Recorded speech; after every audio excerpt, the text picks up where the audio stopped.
The athletic facilities here at UT are hard to beat. The Bob Martinez Athletic Center includes a large gymnasium,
I can. Down to the lead, I wanna with this plan. Pull me, grab me, till the fucking day have me. I'll be the president one day. Then you be first, on you like that guy. Sip, like you the one drinking what God. Sip, now come, now I got a word for your tongue. How many rolling songs you want? Yeah, I got a brand new spirit, speaking like this gun. Move up on the side of the fence like I won. Talk like a in my chest and it's fun. Deep out in the US to Taiwan. Now I'm gonna say that, I wanna play back. Mama knew I was a leader when I hate that. I'm a rally boy, let's play back. I got a feeling in the rap. Sometimes I get a feeling, yeah. I get a feeling that I never have it. Oh, no, I get a good feeling, yeah. Oh, sometimes I get a good feeling, yeah. I get a feeling that I never have it. Oh, no, I get a good feeling.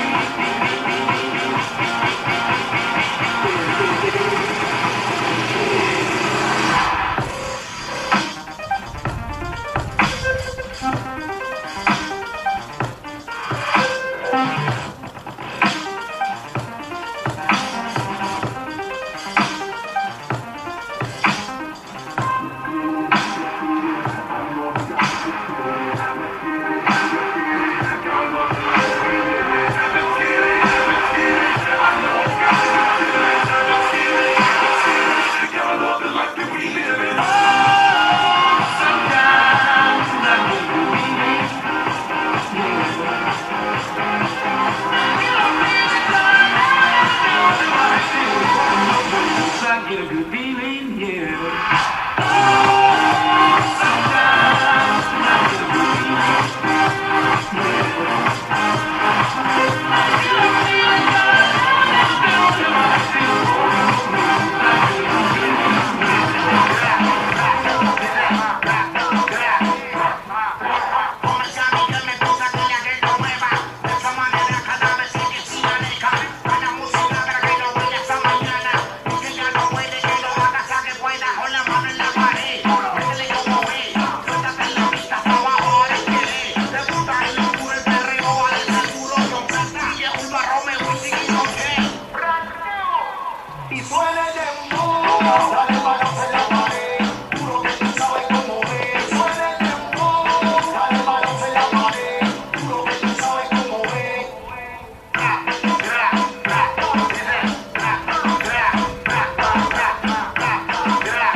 with my crew name, you know, Two-Face. I'm pulling up in that Bruce Wayne, but I'm a fucking villain, man, they kneeling when I'm walking in the building. Freaky women, I be feeling, from the bank account, I'm feeling what I'm feeling, dog. Gotta be the gun, from the key to skilling, everything that is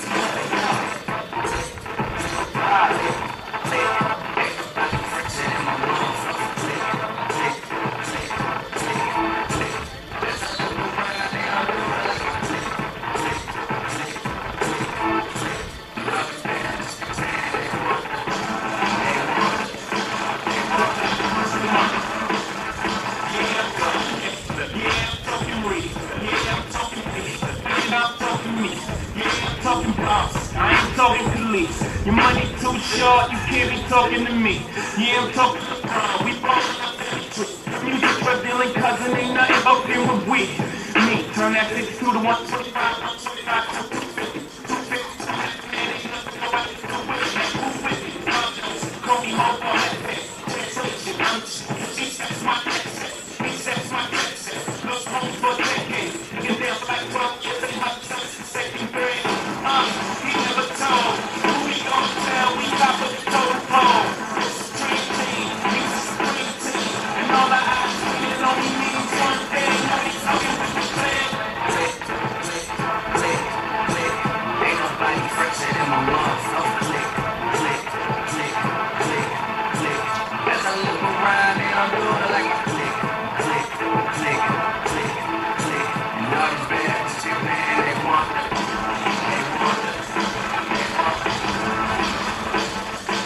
Records to Louis, 8 records to Gucci. My girl a superstar, all from my home movie. Bad on our rival, on American Idols. With the DJ and bands, got 'em hanging off the idol. Yeah, I'm talking business, I'm talking CIA, I'm talking George Clinton. I seen him the other day.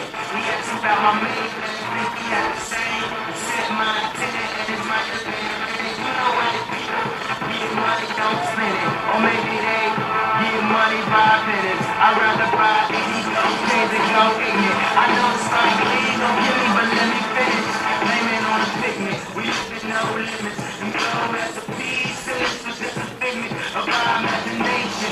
MTV cribs, I'm looking at a crib right next to where DC lives. Yes, Tom Cruise, whatever shit cues. You aren't really drunk, keep the side through brews. Passive refreshments, a cool beverage. Everything I do need a new through present. G-O swerve on me, watch out for the waves. I'm way too black to burn for some rays. So I just meditated the home in Pompeii. About how I could build a new Rome in one day. Every time I'm in Vegas, he's screaming like he's ill. But I just wanna design hotels and nail it. It's Israel, got me feeling Israelian. Like Bob Raphael at the Zale, no that's Brazilian. Whip through deep depression when my mama passed. Suicide, what kind of talk is that? But I've been talking to God for so long that if you look at my life, I guess he's talking back, talking with my clique.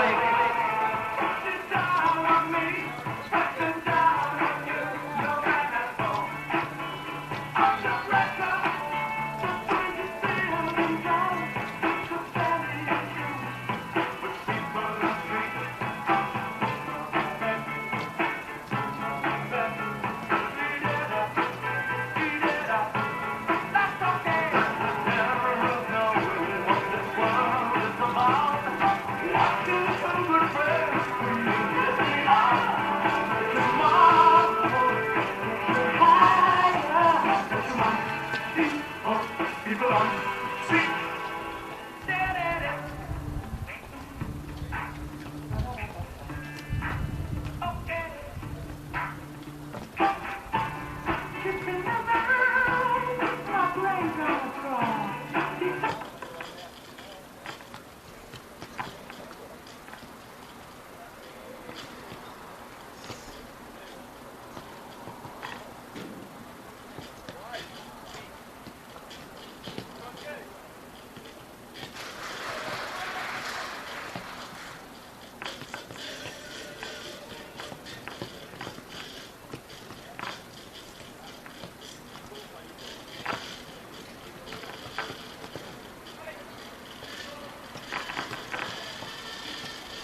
Check 1, 2.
Nothing else, not fast, no, no. Need to break it, I get the soul. Bad, bad, bad, oh, bad, bad, walking out with back to the slow. Girl, shake it off on the floor. Yeah, beat it back, oh, bad, bad, walking out with back to the slow. Stripper girl, shaking off on the floor. My wrist is glass, my neck is glass. Last year was just she's the cash. Last year I had small jazz. They come and get me and she kept a bag. I can't get myself off the back.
Just another ordinary day at UT.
This is the University of Tampa. UT students travel from across the nation and around the globe to join a dynamic learning community. There are 150 academic programs, continuing studies for non-traditional students, and a highly ranked graduate school.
NCAA Division II athletics program.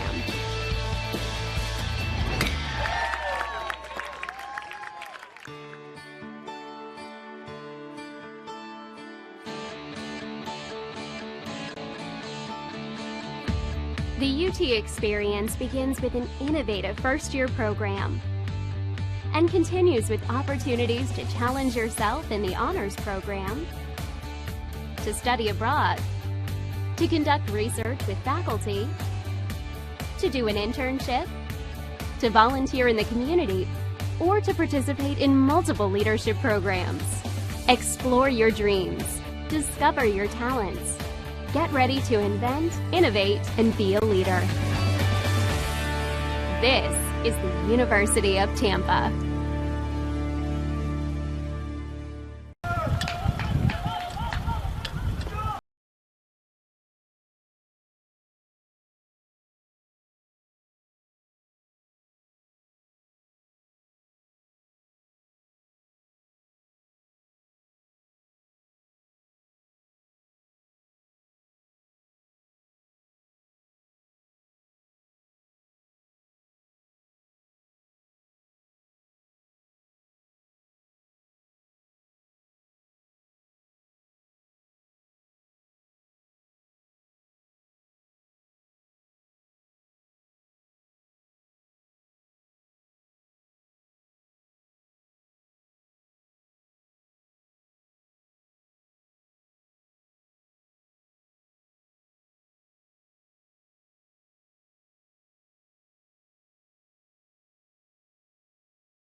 Shoot some hoops. The athletic facilities here at UT are hard to beat.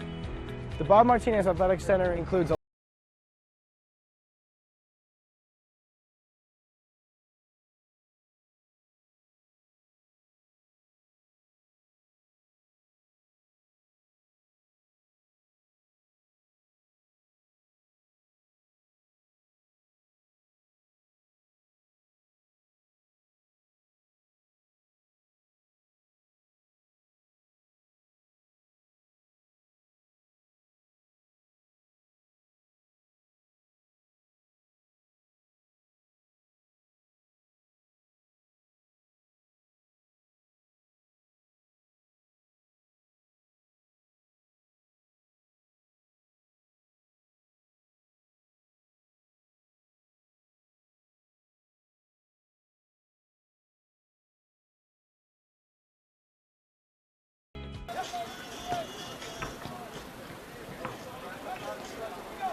There is something electrifying about a vibrant community of learning. Providing new knowledge, reimagining teaching and learning, designing and reinventing the spaces where we learn, live, and work, attracting and inspiring the best students and faculty, engaging locally and globally. These are essential to creating tomorrow for UT and our world. A campaign causes us to state what we stand for. It propels us to envision the future and work diligently in new and exciting ways. It inspires supporters to believe in the long-term value of campaign priorities. It impacts the world we inhabit today while we're creating tomorrow. We are deeply grateful that so many of you stand with us. Together, we are developing UT as a model metropolitan community of learning. We are pleased you enjoy the satisfaction of investing in the lives of students. Your heartfelt commitment makes for an electrifying connection among all of us. Creating Tomorrow has been a campaign committed to advancing UT's mission and vision for the future. Our focus, the people, places, and purpose of the university, has transformed the UT educational experience and created a legacy of excellence. We are where we are today, one of the most exciting times in UT history, because you accepted our challenge. You have helped us transform UT from a local treasure with potential to a prominent national figure on the educational scene. On behalf of our campaign leadership team, We thank you for making so much possible. Because you care, because you believe, UT's future possibilities are unlimited. At the heart of our university are its people, our students, faculty, and staff who come from around the world and from different backgrounds to share a singular experience. Our primary concern is making UT accessible to deserving students, and then ensuring their academic progress, personal development, and career readiness. Your support ensures that a UT education remains within reach to exceptional students from across a wide economic spectrum. Currently, 92% of UT's almost 9,000 students receive financial assistance. The Creating Tomorrow campaign is committed to increase student financial aid and academic program development. UT's strong experiential learning program is nationally recognized for the variety and number of experiences that shape our students' lives. My UT scholarships are important because they allow me to focus on my studies and my future without the burden of financial struggles. I am currently a senior and have plans to attend law school next fall. This dream is possible because of the scholarships I've been awarded. Receiving financial aid has given me the time to compete on the cross-country team, become involved in student government, and to volunteer in the community. Each year, my scholarships have motivated me to achieve more academically. Thank you for believing in me. Creating Tomorrow supports an innovative campus that reflects our defining value of educational excellence. We have always considered our campus setting as a resource. The construction of modern buildings and facilities during the campaign has transformed the UT landscape and enhanced the student experience. Projects supported by this campaign inspire a strong sense of community for everyone who lives, learns, and works at UT. It is the exceptional education which takes place beyond the impressive facades of our buildings that helps us attract and retain talented faculty and students. Students have access to the best faculty, facilities, tools, and resources to nurture their passions. Cutting-edge technology and equipment provide students with new ways of learning and engaging others. UT's excellent residential learning environment provides a variety of rich co-curricular learning experiences. Our emphasis is on developing the whole person. We say we are changing lives to create tomorrow, and we mean it. Every day we stretch to do better, to do more, and to use UT's entrepreneurial spirit to accomplish the most we can. A UT education is an intense immersion experience. It creates a strong foundation for a productive life filled with opportunities and preparation for leadership and service. Skills and critical thinking abilities are honed through a challenging academic program and a rich set of co-curricular learning activities. International opportunities play a vital role in preparing UT students to compete in our increasingly global marketplace. The campaign utilizes unrestricted funds to enhance the whole university. These resources allow UT to adapt to changing circumstances and take advantage of emerging opportunities. By expanding programs that enrich the student experience, we strive to develop the whole person and prepare students for success after graduation. We strive to maintain the remarkable level of support we see from alumni, parents, employees, and friends of the university. Thanks for your confidence in us. We will continue to be conscientious stewards of our resources. We recognize our responsibility to ensure that students leave their UT experience with knowledge and problem-solving abilities to develop a better world. The Creating Tomorrow campaign has electrified a new sense of pride and enthusiasm about what is possible for UT when we all work together. Your passion and dedication are elevating this university ever higher. We are indeed fortunate to count you as our friends. Thank you for your support.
This is the University of Tampa.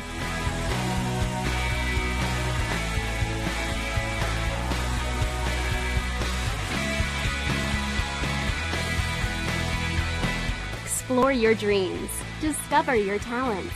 Get ready to invent, innovate, and be a leader. This is the University of Tampa.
participants and officials in a positive manner. Using obscene gestures, profanity, racial, sexist, or newly provocative language or action toward officials, opponents, spectators, or administrators will not be tolerated and are grounds for removal. Use of artificial noisemakers and alcohol products are not permitted, and smoking is also not allowed on campus. Thank you. Enjoy the game. Hey, how's it going, everybody? My name's Tate Gephardt. The other guy who was alongside me is not here today. We're here for an awesome Saturday D2 Division II matchup between Barry University and the University of Tampa Spartans. University of Tampa is on a 3-game winning streak, looking to continue that. They responded well to that one loss that they've received early on in the season against West Florida. It was a close game in overtime. Ever since then, they've used that momentum and pushed themselves forward.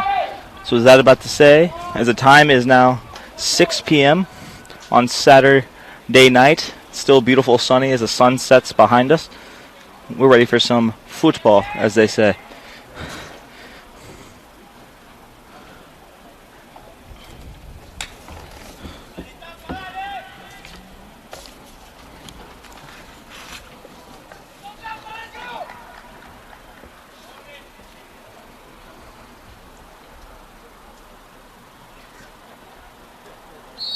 And we are underway.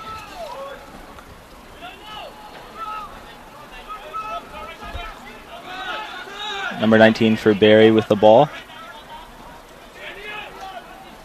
It'll be interesting to see how the soccer players are affected as the sun is setting currently. 19 heads it. Number 14 for Barry has the ball. Kicks it inside. Tampa's defense looking to keep up their home defense intensity, as I've witnessed all year. Barry looking to push early in the game. 19 with an opportunity. Looks inside, kicks. Great defense by number 14 for the Spartans. Mr. Max Brennan. Nice job. Looks like there'll be a corner kick for Barry.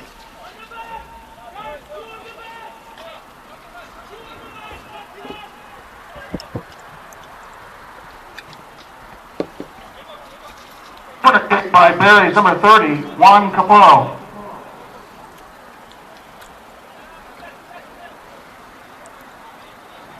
Number 30 for Barry, Juan Cafaro, freshman from Argentina.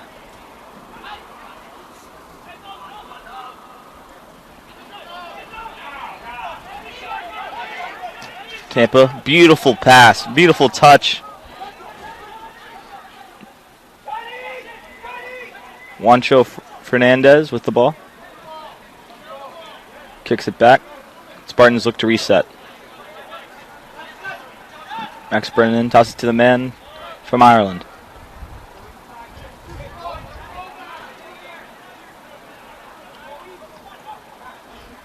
Pass outside. Tampa looking for an opening in this Barry defense. Max Brennan with the ball, pushing right side, kicks middle, looking for someone, nobody home. Stopped by the Barry goalkeeper. Spartans with a press of a defense, trying to keep up the intensity, force Barry to kick the ball deep onto the other side. Seems to be working so far this year, as the Spartans have only lost one.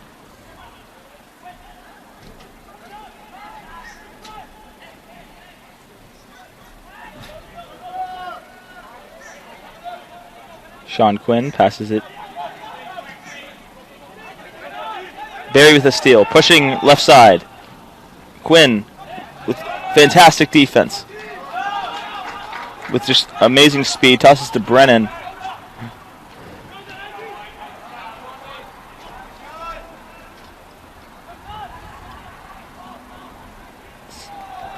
No fouls being called this game. Last game I called was Auburn Montgomery, and there seemed to be a copious amount of yellow cards. Even a little bit of a scuffle breaking out so far into the game. And we're only 4 minutes in, folks, but no yellow cards have been distributed yet. It's good to see. For those who are who are watching this live stream, thank you guys so much for tuning in. I know there are some great Saturday college football matchups happening, and we'll keep you posted on that as the game goes on, if there is any dead period.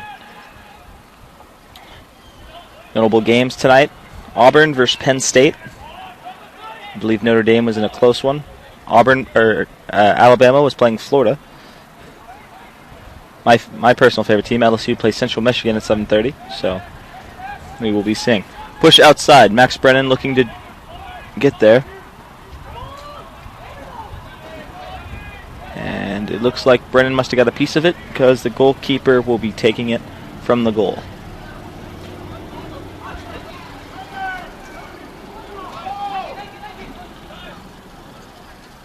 Barry kicks it on the other side of the field. Nice header by Tampa defenseman. Mr. Quinn, left side.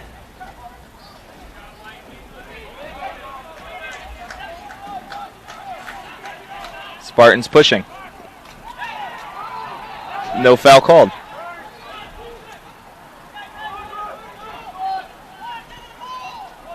A little bit of a push. Again, no call. Kick middle. Spartans defense really doing a good job putting pressure on opponents here when they play at home. I can't really speak so much on the away games. I know they're winning away, but I haven't seen if their defense stays the same. Very aggressive, very intensive strategy.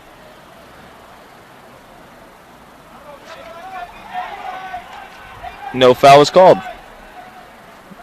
This game looks to be the exact opposite of that Auburn-Montgomery game. Mr. Quinn playing defense. And it is Spartans' ball.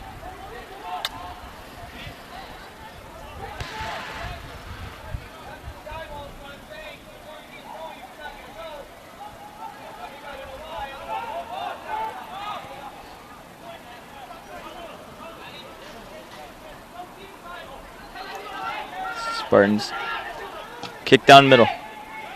Curving left side. Omar Tali there. Opportunity for the Spartans early on. Number 9. Fernandez shoots. Scores! Scores! Spartans get an early 1-0 lead against Barry University with a screamer. You just love to see it. You gotta love Saturday College Division II soccer. Doesn't get any better than this.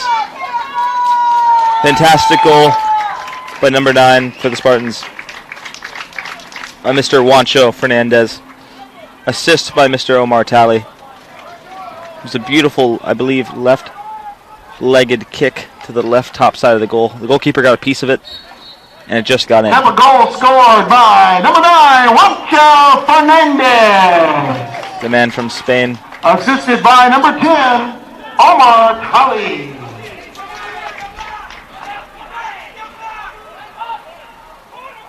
Looks like there will. Fernandez from Tali. Tampa leads 1-0. I thought that'd be a corner kick for Barry, but I assume no. Tampa 1, Barry 0. If you're just joining us, an early goal. Pairing of Juancho Fernandez and Omar Tali. Love to see it. Spartans pressured defense seems to be working very well.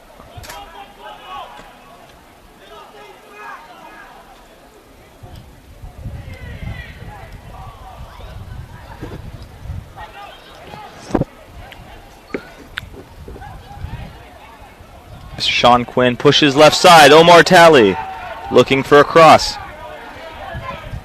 Kicks it inside. Juancho Fernandez. There again, looking to repeat what he just did only moments ago.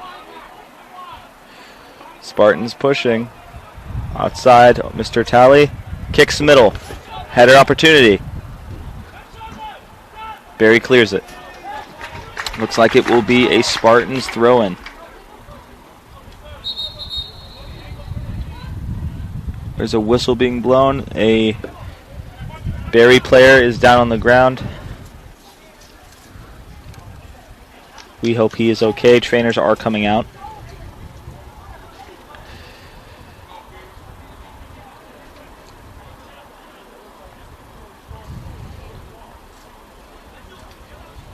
For those in soccer news, or football news I should say, Cristiano Ronaldo scored 2 goals in his opening game back with Manchester.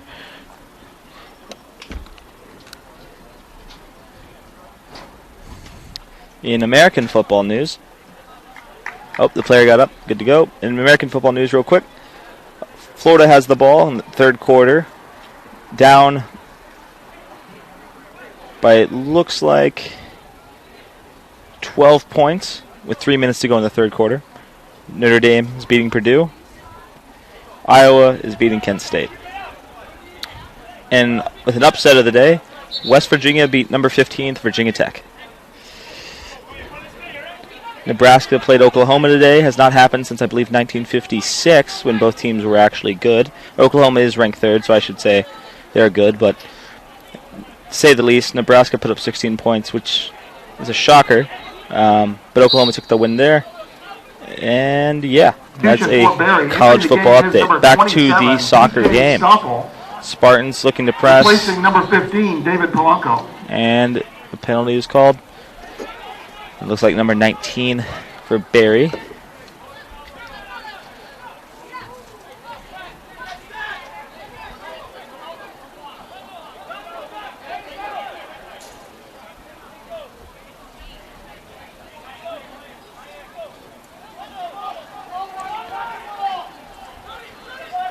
Mr. Brennan with the kick. Kick, beautiful, arcing, curving.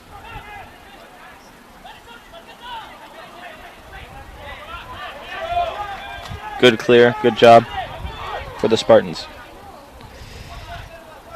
I've always been confused by Barry University. Their mascot's a parrot, but they are the Buccaneers is their mascot, or is their official name. But nonetheless,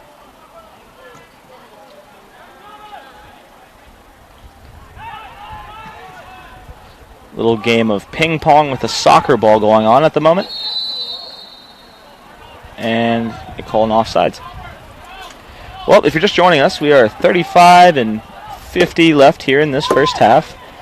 Mr. Omar Talley had a beautiful assist to Mr. Juancho Fernandez, who put a screaming left-footed goal into the left part of the net. The goalkeeper got a little bit of it, but could not stop it from going in. And Spartans wanted a corner kick there, but it is not being given, and Barry will have a throw-in.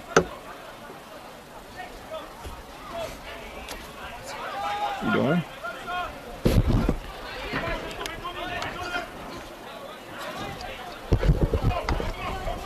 And joining with me on the broadcast, none other than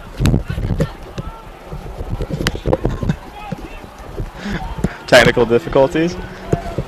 Okay. And joining the broadcast, none other than. Hi. Great game. UT's winning today. Fabrizio Mejia here to support my man for this broadcast. Looks like it'll be a corner kick for UT. Fabrizio, what's your thoughts on the early goal? I think it was an amazing goal. We know Juancho is a key player for UT, and that's important for this team. We know that only 10 minutes have passed, so they get confidence from the start, and I think it's going to be a very interesting game, and we know Barry also can create some danger, so it's going to be very even, but I think UT had a solid start. Very well said, Fabrizio. Corner kick for Tampa by number 10, Omar Talley. I believe still the leading scorer for the Spartans. Mr. Omar Talley will be taking a corner kick, looking to expand on their 1-0 lead here early on in the first half. And the kick. Line drive inside. Header was made, looking for some form of penalty, gets nothing, and the Barry Buccaneers will be taking a kick from the goal. Still very confusing for me, Fabrizio. They're called the Buccaneers, but their mascot's a parrot. Oh, yeah? Yeah. Okay. So it's like us being called the Spartans, but our mascot's a sword. I don't really yeah, exactly. Understand the thought. There's kind of a relationship, but I still don't get it. You know? Exactly. No, there is a relationship. I get the point, but it seems like you'd just be the Barry Parrots at that point. Yeah. Oh, Mr. Omar Talley going in deep. Spartans look to do a form of pressure defense. I've mentioned it probably 3 times already in the broadcast, but it really has been really effective for the Spartans so far this year. A huge line drive kick to the other goalie. Let's see if they returns the favor by kicking it all the way back. Funny enough, these goalkeepers would probably be the same men. If we had an American football team, they'd probably be punters for their respective teams, but I don't believe either school has American football, so that's why they're playing soccer. Yeah. Or football, as I should say. Still got to get used to that. It's tough. Yeah. So thoughts on Ronaldo real quick? Amazing performance. He's such a good player, and his debut for Man United was better than we could even think of that. Is it so Manchester United? Yeah. Manchester United. Because there's also Manchester City, correct? There's also Manchester That's where City. I always get confused. I know the one's red's Manchester United. Exactly. I woke up to watch that. It was a pretty impressive 2 goals. Oh! Huge chance. Huge chance for Omar Talley. He'll get plenty more as this game goes on, but it was going to be tough to get in there anyway because the goalkeeper, unless he headed it to the left side, but nonetheless, good effort.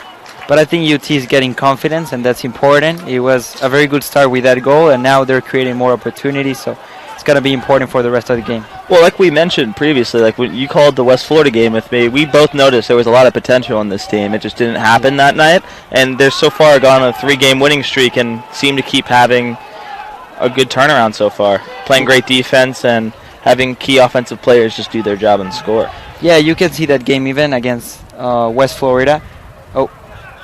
Even against West Florida, you can say that it was a very tough game. It was very even. And the only loss that we have is because of overtime.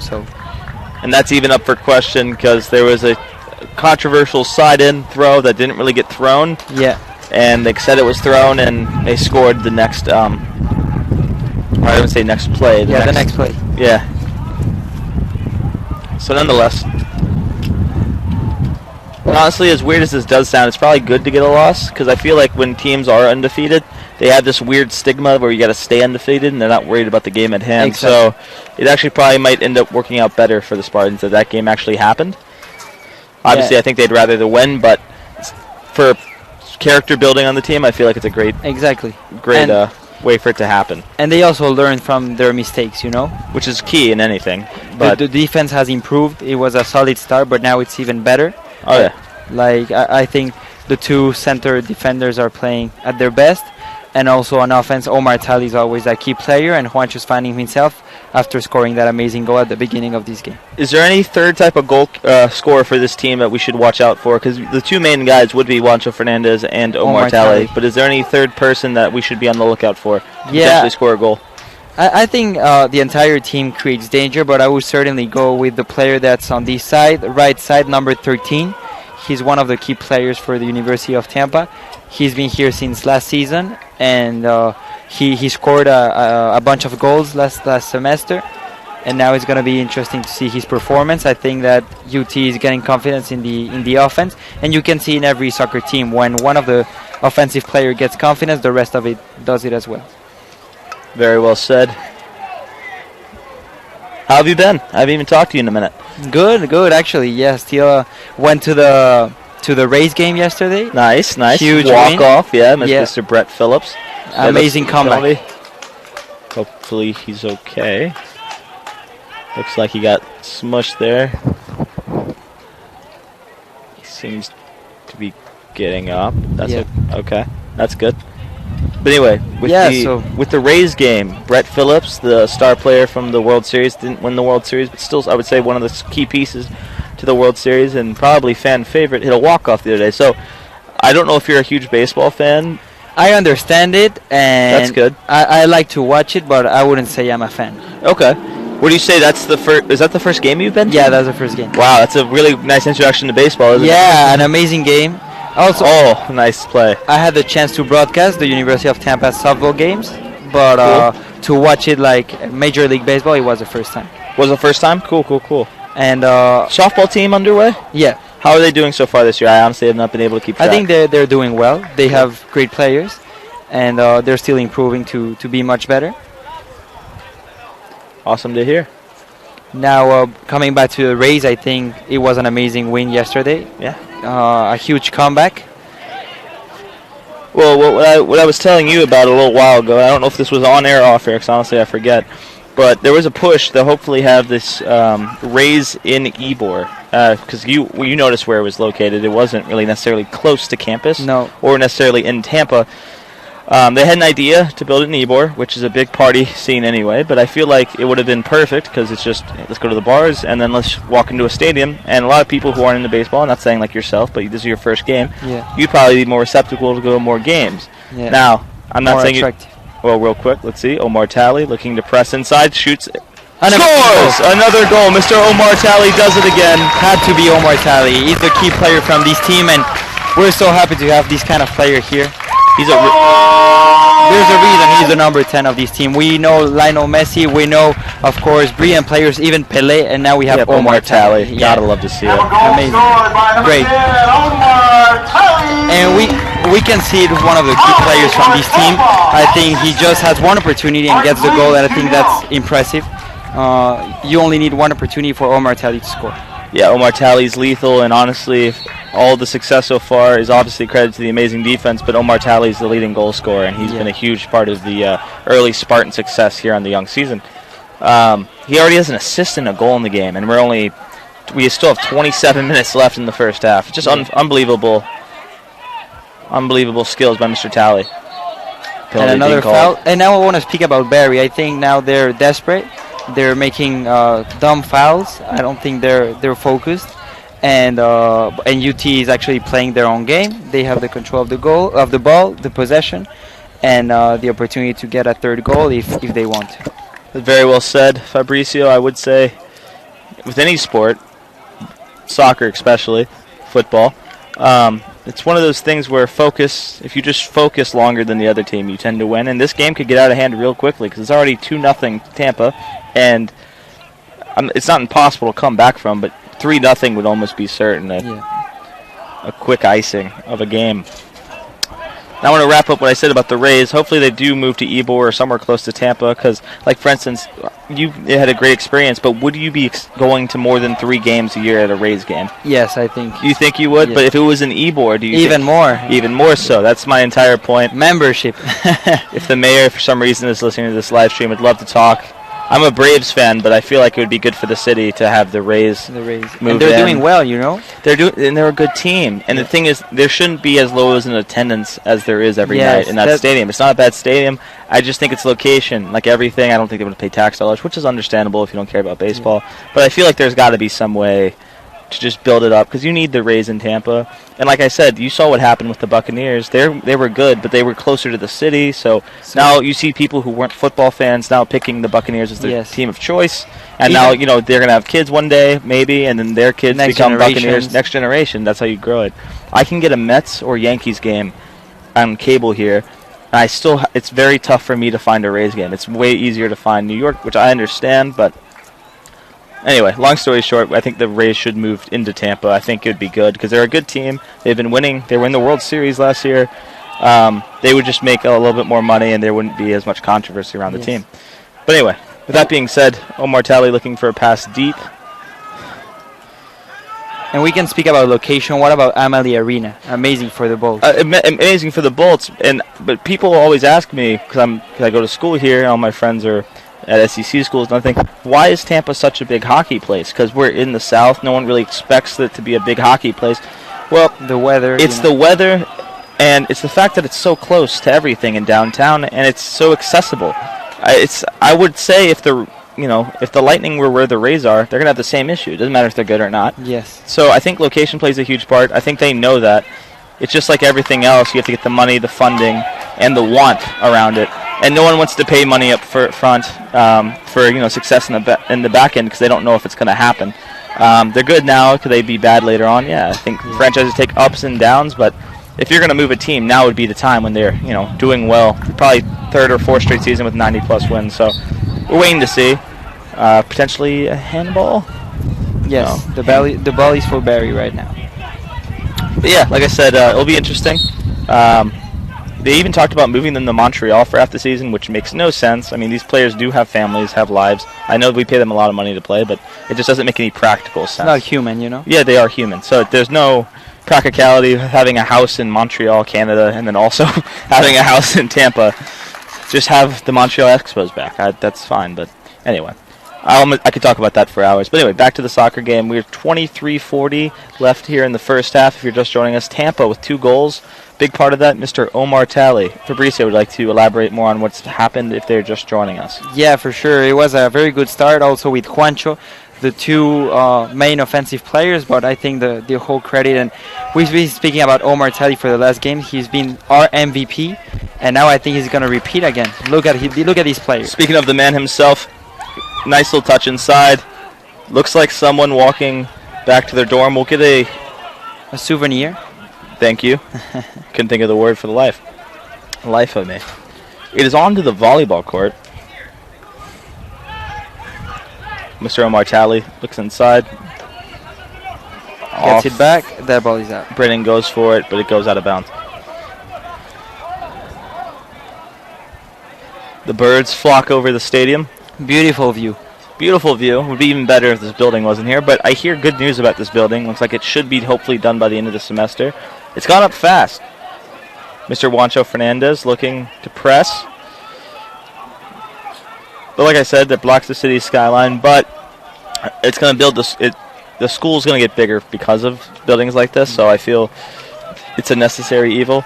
Parking's been an issue. I think everyone, teachers, I'm assuming the presidents had to have heard of it. I'm assuming faculty's had to heard about it. Who knows? I'm assuming they'll think about building another parking garage, or they'll get to it at some point. But right now we have this and a bell tower being built, and a lot of interesting thoughts on the bell tower from a lot of people.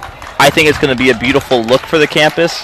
It just doesn't, when you have a week after everyone's having a hard time with, parking, and you announce there's a bell tower, a lot of people won't find that, happy. But I think it'll be a good look. I think it'll look nice. It'll feel more like a college.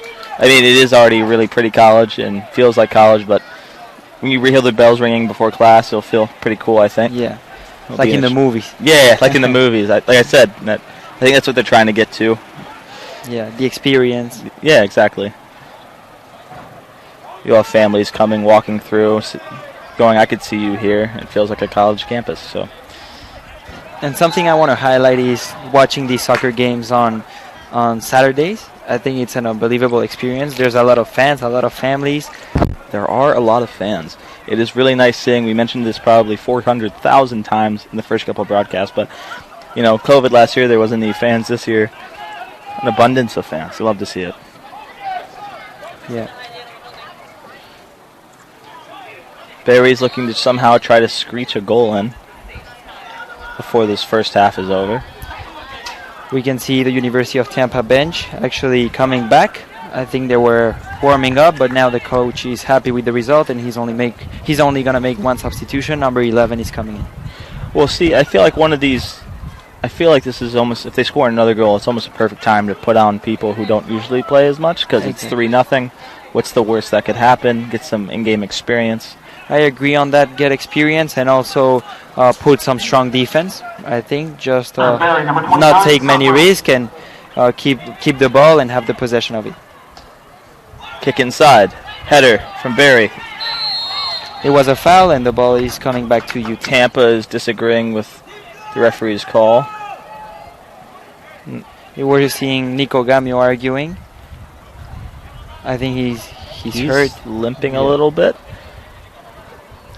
There's space on the left side of the goalkeeper, but he took long. He wants to take his time. He knows they're winning 2-0, and there's no point in pushing the call if you're up 2-0. So 1 substitution is coming in for Tampa, number 11, but also 2 substitutions for Barry. What can you say about that? Well, all I can really say is Tampa, I'm assuming, is trying out some new people. Like I said, I've been a bench player before in my lifetime. I've also been a starter, so I know the feelings of both. Not at, of course, this level, but just in general. And it's nice to see that they're putting people in. to give them some experience, because it's hard to move up the depth chart if you don't have some form of experience. In games like these, I feel like it's perfect if they score another goal to maybe put one or two more in. But again, I'm not the coach. That's why they pay us to be a broadcaster.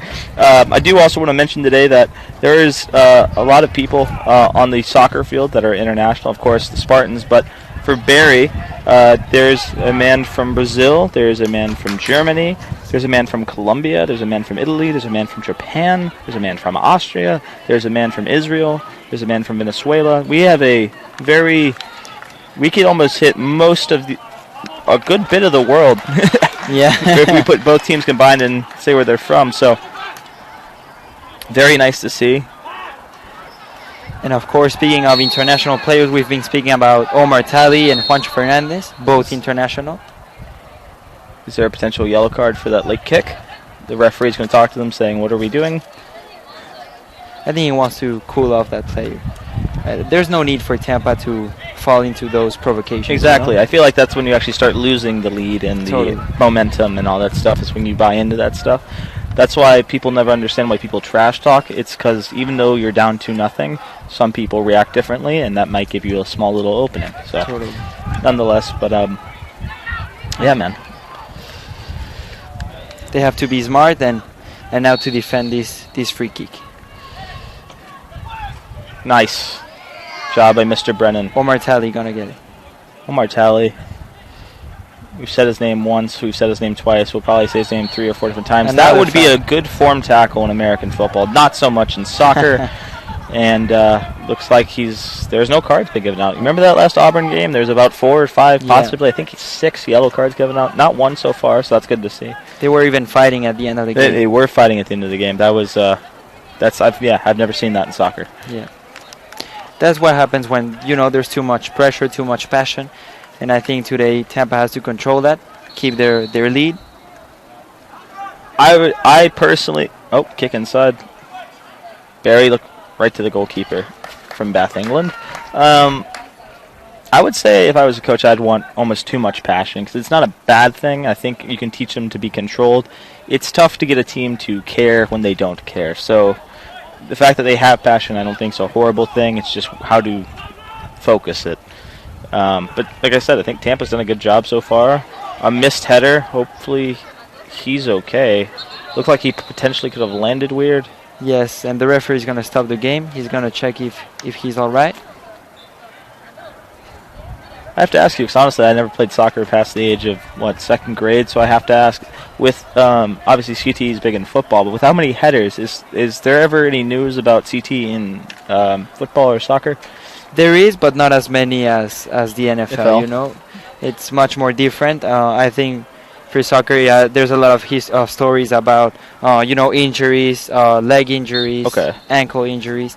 But when it comes to headers, I just constantly think the ball hitting the head would have some form of, It has happened, and there's complaints about that, but more when there's a contact with the foot, and with the head, Understood.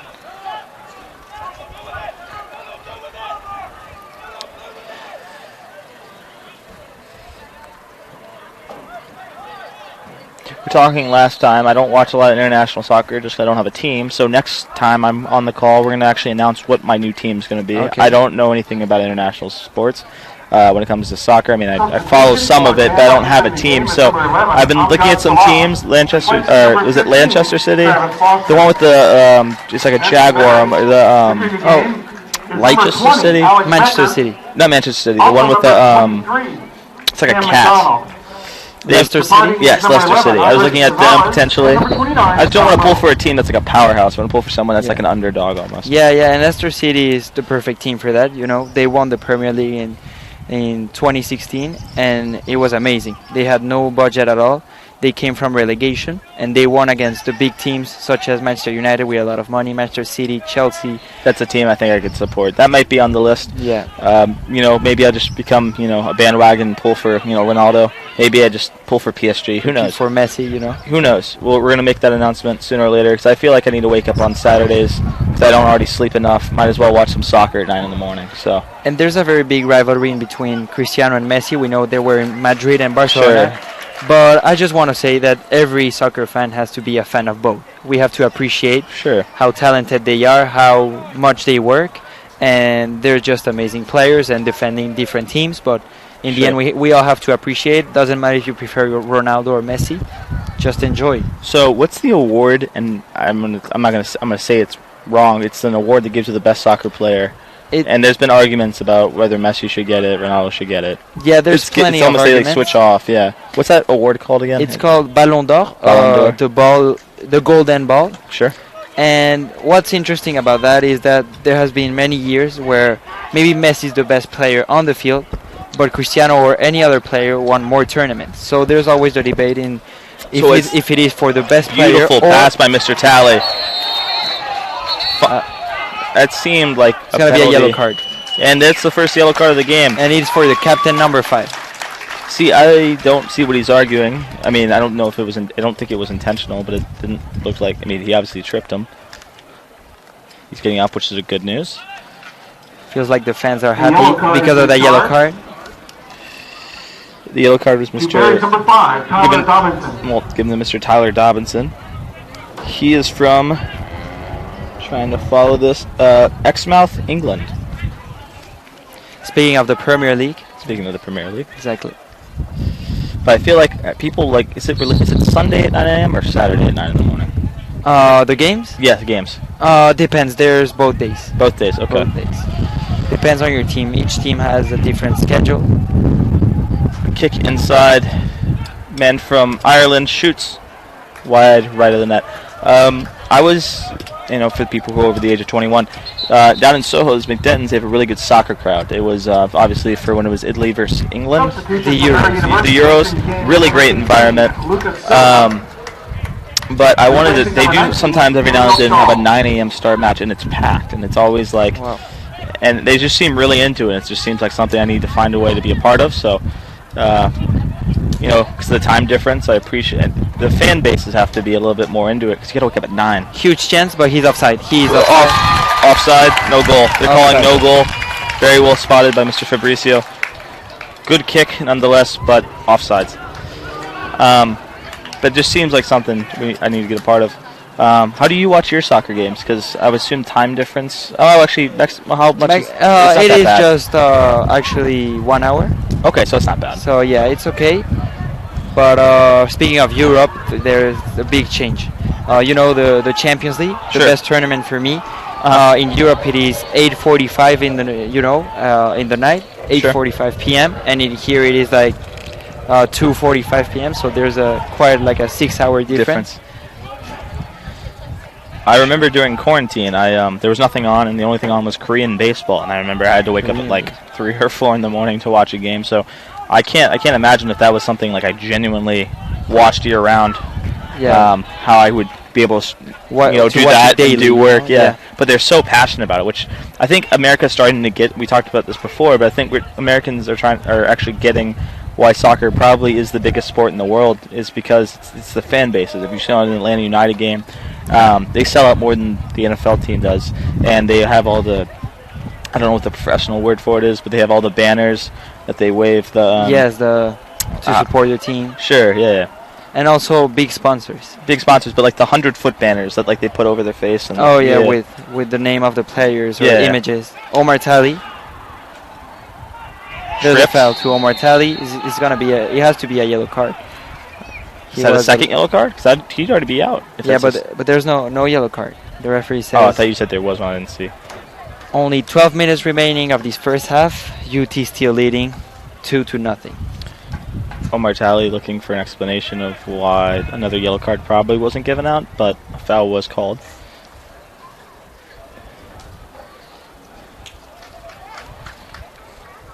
This should be probably obvious. I'm going to feel stupid for asking, but why is neon such a big part of soccer? Like, I feel like I see a lot of people with neon shoes, socks, shorts. What's with neon? Is it just because it's...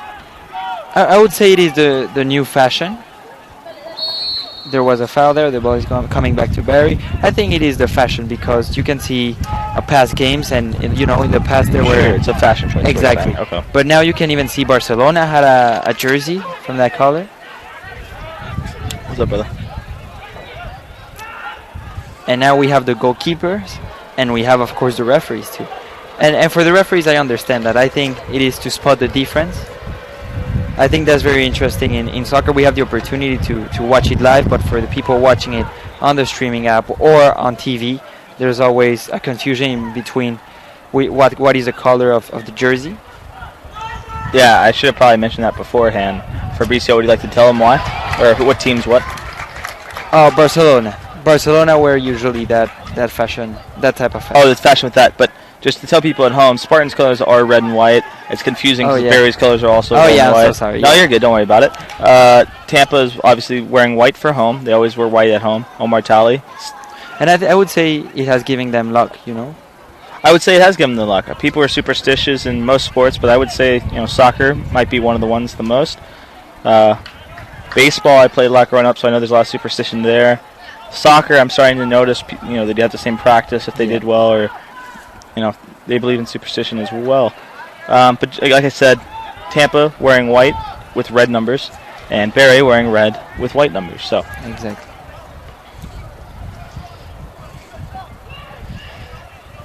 And another substitution is coming in for the Spartans. We have number 18 coming in, and actually the coach now called a new player, number 33.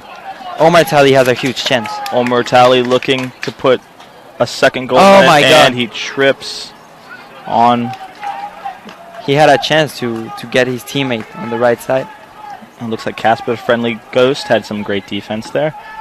But Omar Talley, like I said, having a phenomenal game so far early on. 1 goal, 1 assist, and it's not even the end of the first half. We've still got 9 minutes and 20 seconds remaining.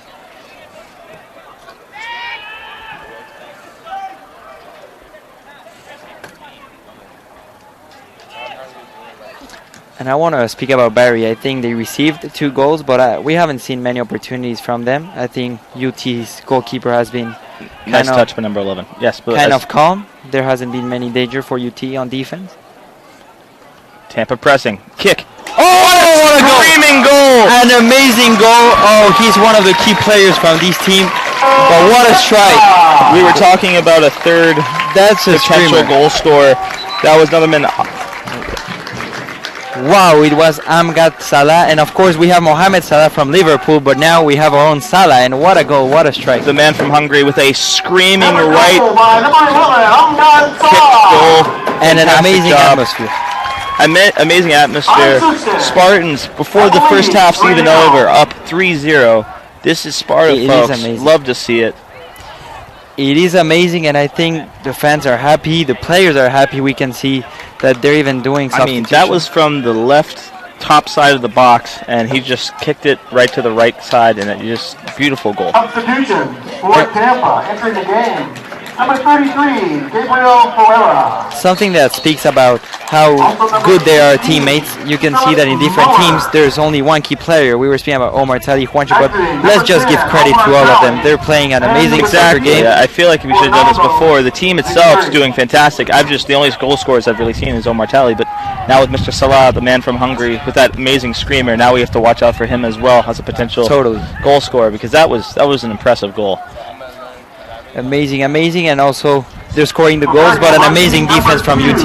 No danger on their own goal. Mr. Philipp Mueller has entered the game from Germany, and also 2 substitutions. Gabriel Herrera, he's from Venezuela, and I want to give a fact about Gabriel. I think he was playing club soccer last semester for UT. True. Now he joined the University of Tampa soccer team.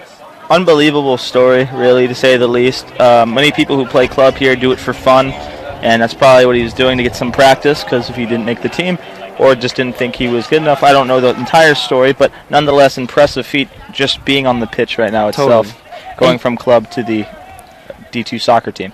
And you were saying that with this advantage, the University of Tampa had to give experience to their players. If I'm not wrong, I think Gabriel Herrera didn't have any opportunities. Beautiful touch inside. Home debut. 1 second, Fabricio, I don't mean to cut you off. Oh, good defense by Barry player. The man from Ireland heads it to Mr. Brennan. Remember that thought. I didn't want to cut you off, but what you were saying? Again, Gabriel Herrera, he came from the club soccer and coming to a D2 team that's a huge opportunity for him. And I think it is the first game where he's playing at home, so it is his home debut, and the fans are actually happy to see him. I think it came in a perfect timing. They were scoring that goal, and now they have a huge advantage with only 7 minutes remaining to the first half. Mr. Brennan with an amazing touch. The man who was just entered the match, number 18, kicks outside left. Like you said, amazing Nico Gamio from Uruguay, and he's going to get that ball. Cross, middle, header. It's going to be a corner kick. But UT is actually playing their best. Amazing. If we play like this all year, we're going to be a force to reckon with, folks. That's all I have to say about that. But I also have to say, if you're on the club team in any sports here, understand that he's the man that entered the match that Fabricio is just talking about is a perfect opportunity to show. If you show out and keep trying, that eventually will happen. Totally. Inspiration. Now, unless you're like me and can only throw 60 miles an hour, you will not make the team. But again, you're broadcasting. But I am broadcasting, so you move forward. But like I said, keep trying, folks. You love to see stories like that happen. Mr. Salah. To Max Brennan. Still plenty of UT players in the box. They're not going to defend. They want a 4th goal. Very smart move by Mr. Brennan, letting the Barry defenseman kick it out of bounds for a corner kick. Seems like UT coach is actually much more calm. He's now just speaking to his assistant, but I think at the beginning of the game he was kind of stressed, of course, like every game. And now we were speaking about number 33. It's his home debut. Might be a bit nervous, but he'll get the opportunity, and I think it is good for him to get some experience. Quick update about college football, folks. I know you're here to watch soccer, but for anyone interested in college football, Florida is they're about to score. They're down 23-31. Number 11 Florida versus number 1 Alabama. Florida, if they go for 2, it looks like they could tie it up and could be potential overtime. We will be keeping you up with updates. Thank you guys for watching on TampaSpartans.tv. Some amazing Spartan soccer. Mr. Juancho Fernandez looks like he put a little too much foot inside. There was a foul. It's going to be another yellow card. Another yellow card. He does not agree. Spartans fans clapping. I didn't see the penalty. Did you see what happened? Yeah, I think it was a huge tackle. He came up late. Juancho was just delivering that ball to his teammate, to Gabriel Herrera, but he got tackled just before it. And now a huge opportunity for Tampa to score a 4th goal. Nico Gam is going to take that free kick.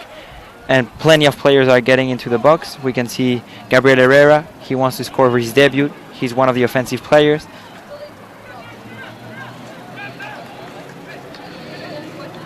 Well, we're going to keep giving you updates here as I'm currently checking. Kick for Tampa. Oh, that was a close one. Was it off? It's a corner kick. It's a corner kick. Was off the goalkeeper. It was deflected by the goalkeeper. And UT still trying to score. I think they're playing at their best. They're all focused. They're playing very good. You are correct. And Barry is in. They're not playing at their best. I think what happened was Tampa came out, pushed them hard on defense, scored early, and it's just tough. It's tough to score any goals in soccer, but it looks like 3 is just. I'll be interested to see how they come out. If they come out with any intensity or just fold, honestly. And that's the importance about scoring early or doing something early. You get control, you get confidence, and UT is actually getting that. And Florida has just scored. Looks like they're going to go for 2 to potentially tie this ball game. Could be the game of the week, potentially game of the year. I have not watched any because I've, of course, been calling soccer. I've been alongside you guys, and I'm perfectly okay with that. But a potential upset in the making in college football with 3:26 remaining. Tampa is leading 3-0 against Barry. But if you wanted to check at halftime, a potential upset, Florida. I was actually a security guard for the Florida USF game on the field. Okay. It was really interesting. Real fun. I also went down to Jacksonville to watch the Saints beat Green Bay Packers. Great time for me, not so much for my other friend who's actually also named Tate. He plays on the basketball team here, Mr. Tate Muehlberg.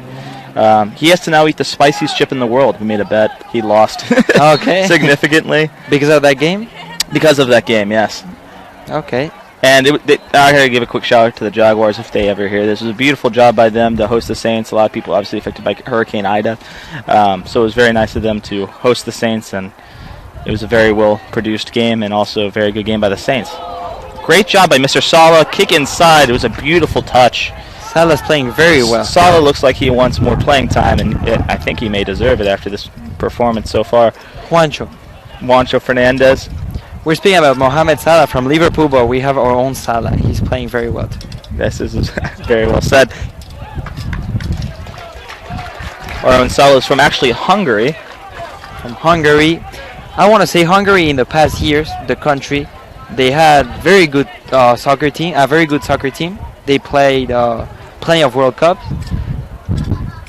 You're right. And now I think it hasn't been their best moment, but they're still delivering some great players. And here comes with our own Salah, who's playing for UT. I think he's talented. And now receives a foul. The referee stops it. It's going to be another yellow card. Was that on number 5? Well, if that's a yellow card on 5, he might be leaving the game. Has to be a yellow card. Was that who's the number the yellow card was given to? I think 2 yellow cards equals a red card, correct? Yeah, I think the one that received the yellow card was the captain at the beginning. Now it's... Okay, I couldn't tell. They have similar haircuts from here. We can we can only see their number until they turn around. In the end, they're frustrated. They understand that being down by 3 goals in the first half is not a good result, and they're gonna see what's gonna happen for the second half. But it hasn't been a very good start for them. Well, if you're Barry, if you're the Barry coach, what do you say to your team to give this a little bit more? I would say that honor comes always first, so try to score more goals. But in this case, Tampa is controlling everything. They're not delivering the ball to their own offensive players, so going to get more goals wouldn't be the smartest choice. I would try to defend and try to keep these result, because this can turn into a disaster if they try to leave their defense going up. Message to the SSC, Sunshine State Conference. The Spartans look like to be a force to be reckoned with here. 1 minute left.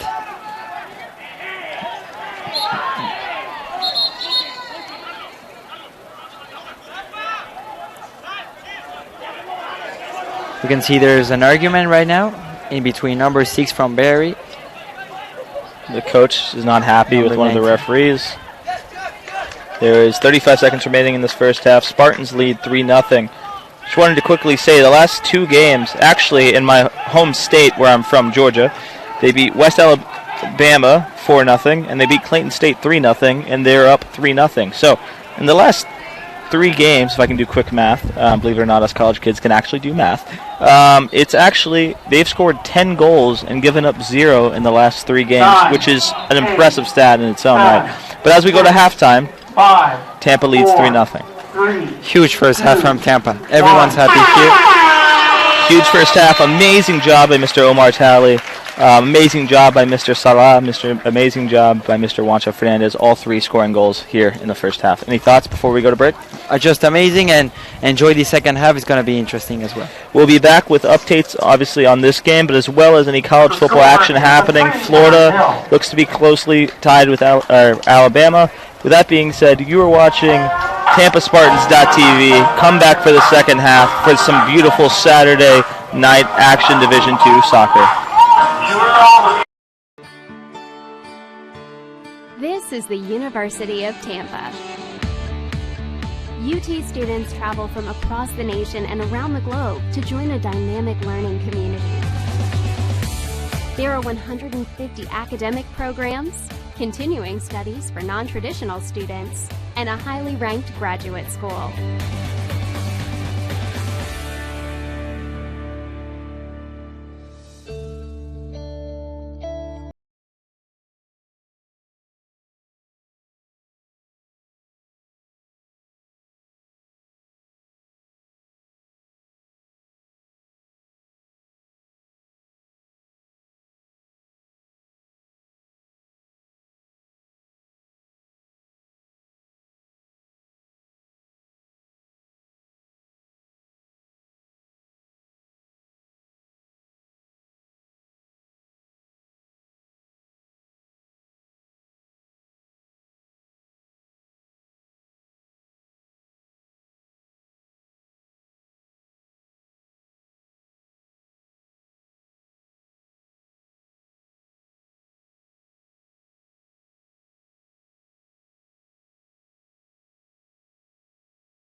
nationally ranked NCAA Division II athletics program.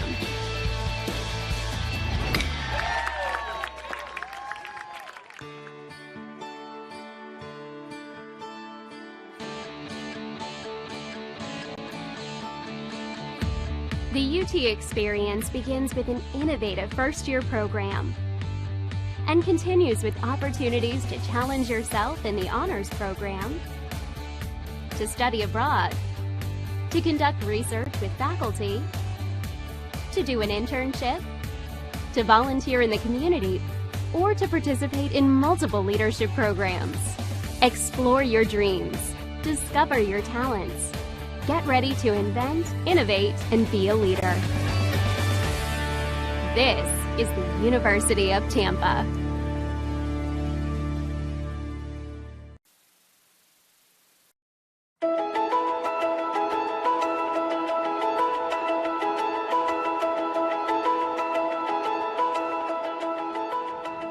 There is something electrifying about a vibrant community of learning.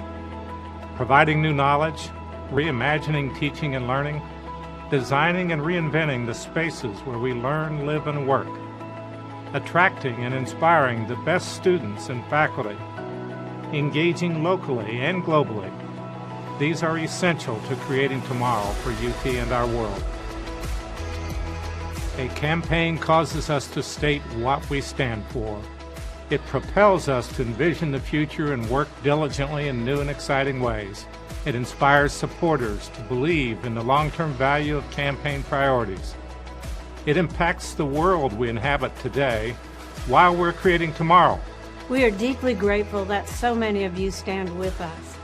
Together, we are developing UT as a model metropolitan community of learning. We are pleased you enjoy the satisfaction of investing in the lives of students. Your heartfelt commitment makes for an electrifying connection among all of us. Creating Tomorrow has been a campaign committed to advancing UT's mission and vision for the future.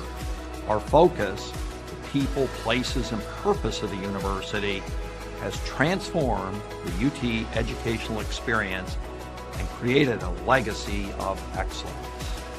We are where we are today, one of the most exciting times in UT history, because you accepted our challenge.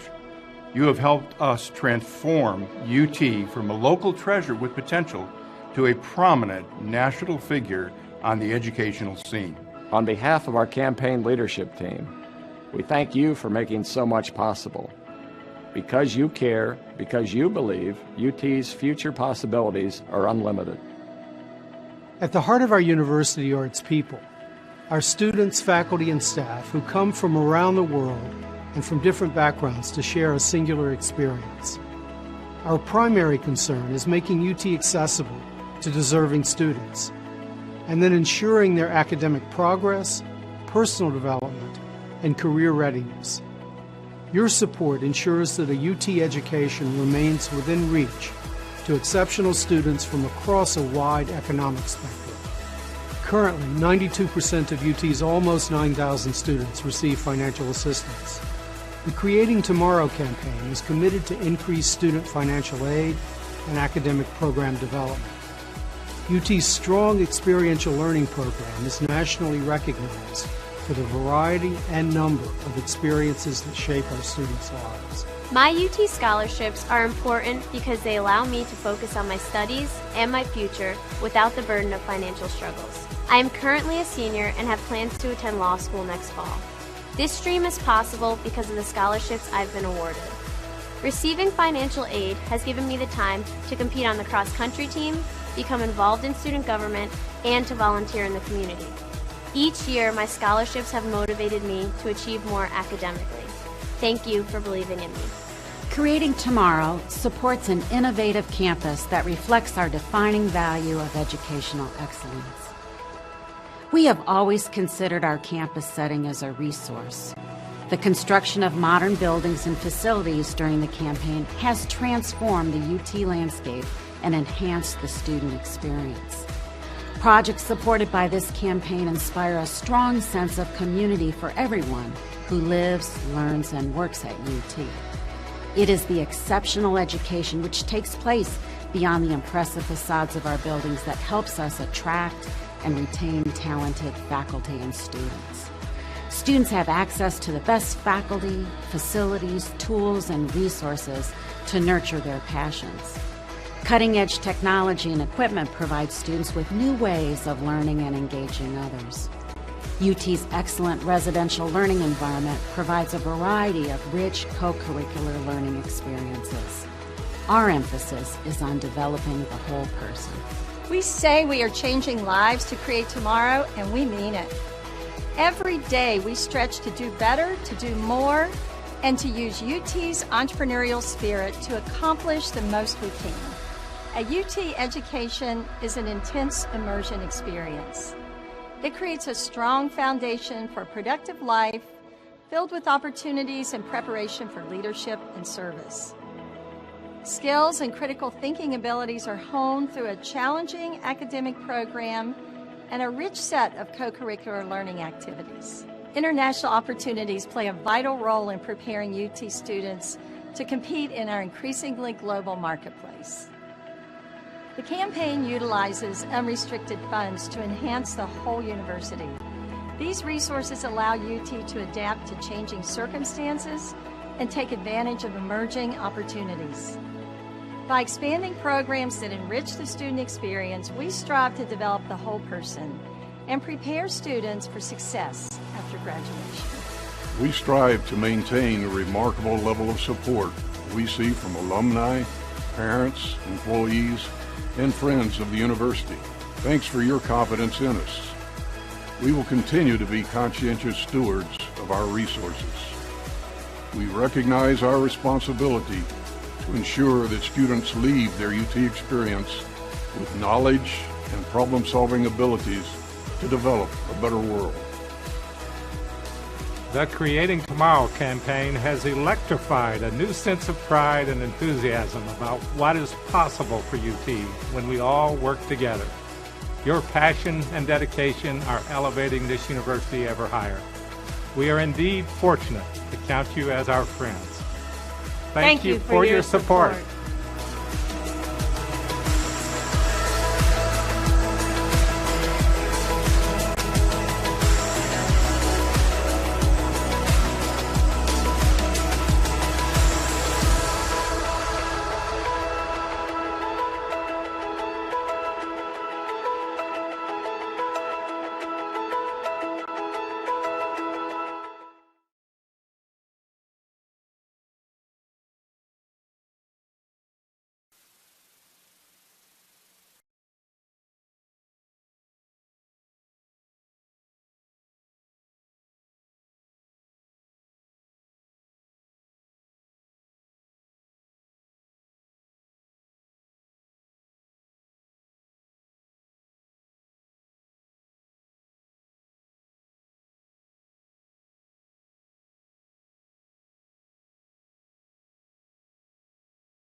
And hoops. The athletic facilities here at UT are hard to beat. The Bob Martinez Athletic Center includes a large gymnasium, a weight room, and training facilities. In addition, the campus features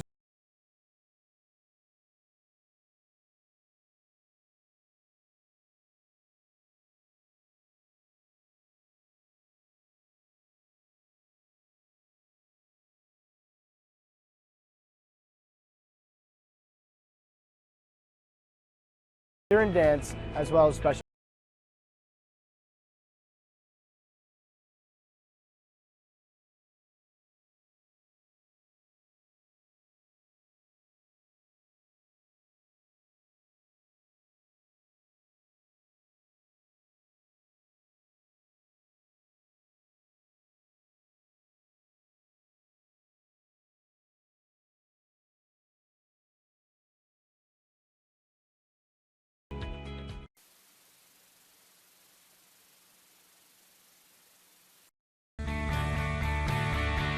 This is the University of Tampa.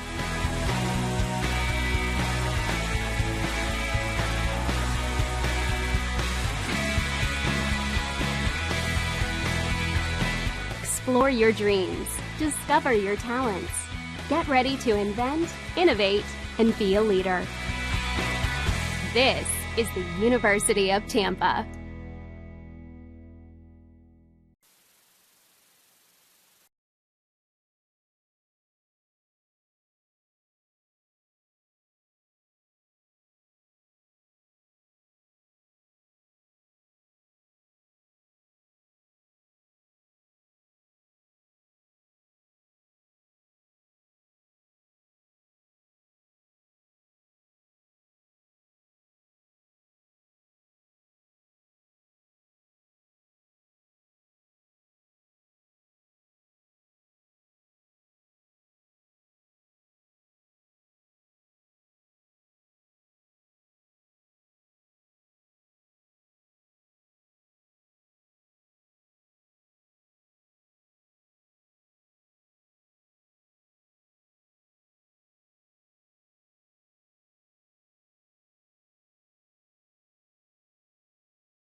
There is 9 seconds left in the Alabama-Florida game. Florida is getting punted to.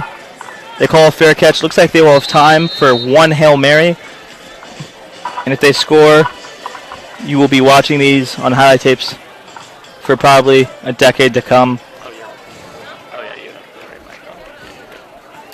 So if you're just tuning in and you like college football and you're watching college soccer, there's 4 seconds left in the Florida-Alabama game.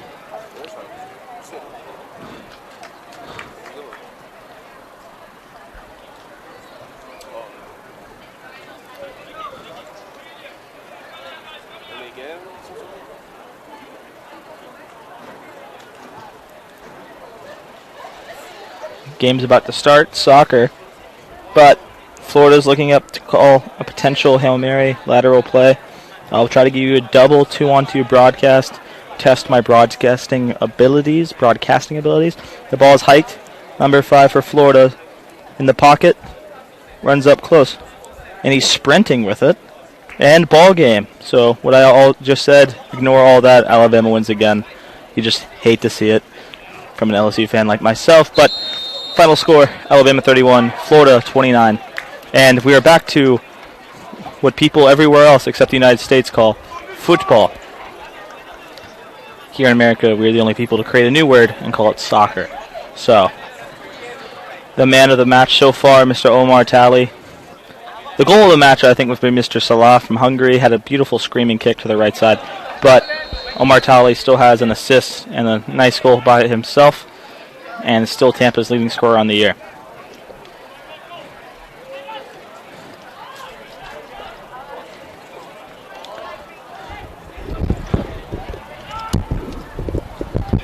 Well, joining the call with me is Brandon Davis. How's it going, Mr. Davis? How are you doing? I'm good. How are you? Doing pretty good. Tampa got an early lead so far. Second half joining. Yes, a 3-0 lead. 3-0 lead. You called the women's soccer game Wednesday. How was that for you? How was that experience? That was very, very eventful. Unfortunately, the Spartans lost, though, but the Lions came out strong with a 1-0 victory. So not a terrible loss. Not Something terrible hopefully they look at the mistakes, grow from them, and hopefully win the next match. Do you know when the next match would be? Yeah, it's going to be next week. Okay. Yeah. Or the next home match, I should say. Yeah, next home match, yeah.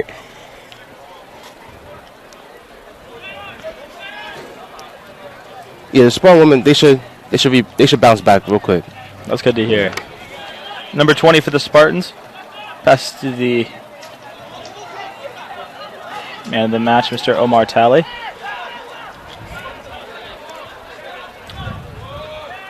Number 4 passes it looking for Juancho Fernandez. Number 19, Sean Quinn, passes to the outside to Max Brennan, deciding what to do with it. And that should definitely, yeah, thank you. There should be a penalty there. Definitely. Seems to be a very physical game, right? Very physical game. Physical.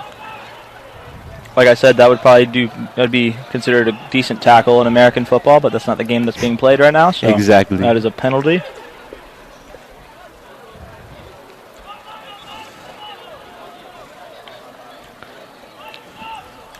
If you're watching on the live stream, the sun has almost cleared up behind us, and we're almost in Saturday night soccer here at Pepin Stadium.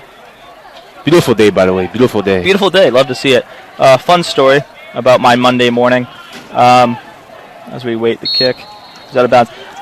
Beautiful, sunny, as always. And I drove all the way to campus. We talked about the parking problems at length here, but I was parking in the garage, and I was parking on the top floor. Just because I know there's a parking spot. And beautiful and sunny. And only in Florida, when I opened the door to start my 3-day of classes, it starts downpouring as soon as I open the door, but it's still sunny out. Only in Florida. Who would? Oh, and the opportunity here. Oh, and just missed.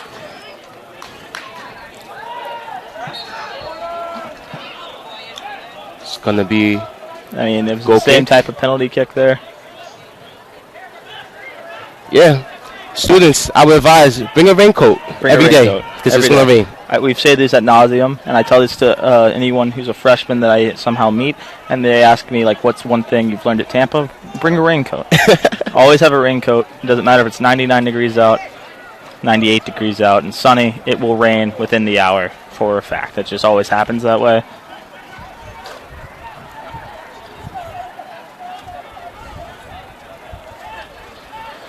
Barry looking to put some pressure on the Spartans. They didn't really do much in the first half.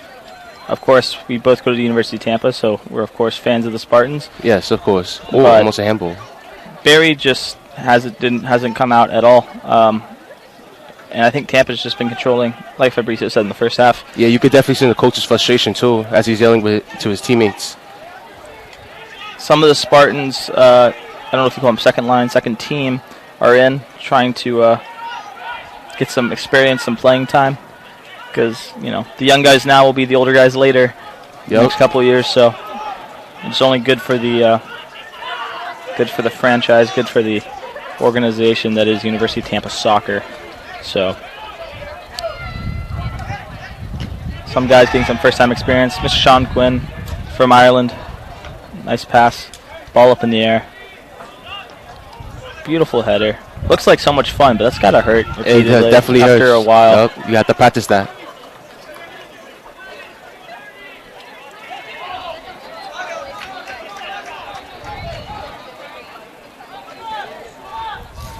Let's see if the Spartans can dominate like they did in the first half. Over the Barry. Oh. Max Brennan going up. Penalty called. Didn't look intentional. Went up, got mixed up.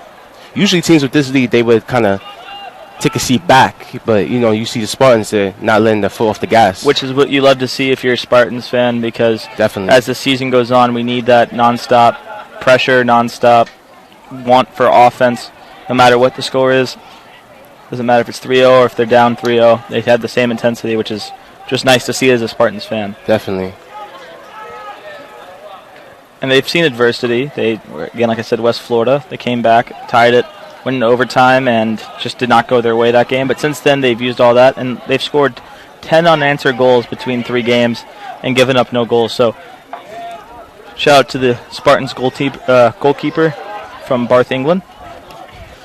A lot of international people here. Bath, England. Apologies. Yes, you're right. A lot of international players. Gotta love to see that. You love to see diversity. Love to see it. Oh, it's beautiful. You love to see it in soccer. It's happening more in most sports here in Florida. But like we were talking with Fabricio, I would say that it's well represented. If we looked at a map and asked everyone who's on the pitch today where they're from or where they're representing, it would be a lot of the world would be covered. So. Yep. And as you see, soccer is growing in the States. I do enjoy seeing that. We talked about that Love with Fabricio. I think we're starting to get the atmosphere. It's not just the game itself, but everything that comes around it, and the success that comes with it, and the fun that comes with it. That I'm not gonna lie. About 10 years ago, if you asked someone in Atlanta, Barry, and a nice bender, it hits the crossbar. Wow. But if you asked someone from America 10 years ago, hey, what's your thoughts on soccer? They would say the exact same thing I'm about to say. They would say, well, it ends in a tie. That's kind of stupid, silly. I'm not going to spend 3 hours to watch a tie. Yeah. I always, and then the World Cup comes around, they have a team, and they seem to get really into it. Speaking of World Cup, you will see in 2026 we are actually hosting it. Are we one of the 3 I thought there was three countries. USA, Mexico, and Canada, yeah. That should be awesome to see. A lot of things coming to America. Also, I believe Los Angeles will be hosting an Olympics here. Yep. Somewhat soon. I don't know if it's the next it's one. 2024. It could be 2024. I got lost because Japan got taken back a year. So Yeah. I think there's actually one this year, the 2022. I just don't know where. I could be wrong in saying that. I haven't checked, but I think Los Angeles is coming up because they were talking about it the other day with the Super Bowl and them having the Olympics in about the same time frame. Good ball in. Nice header by Nice UC. defensive clearance. Nice touches by the Spartans. Very nice placement. Omar Talley, Spartans leading goal scorer, looking to do something. Potentially have 2 goals. Nice touch. And it goes out of bounds. Amazed no form of penalty was called. But then again, when I was calling the Auburn-Montgomery game, they were calling penalties on everything. So my perception of what a penalty is now is kind of juxtaposed. So. All depends on what the ref sees, Sometimes he lets it go. Oh, and it's different refs, too, so yeah. You never know. Good defense by the Spartans. They keep keeping up the intensity. Love to see it. Spartans' defense, I have to say, that's out of bounds. Out of bounds. Yeah. Spartans' assistant, hot on the bench. Don't know exactly what for. You love to see the coaching intensity. Kind of has the same intensity as Nick Saban. College football, even though they're winning by a lot, still got to coach somewhere. Still got to improve in other areas, so love to see it.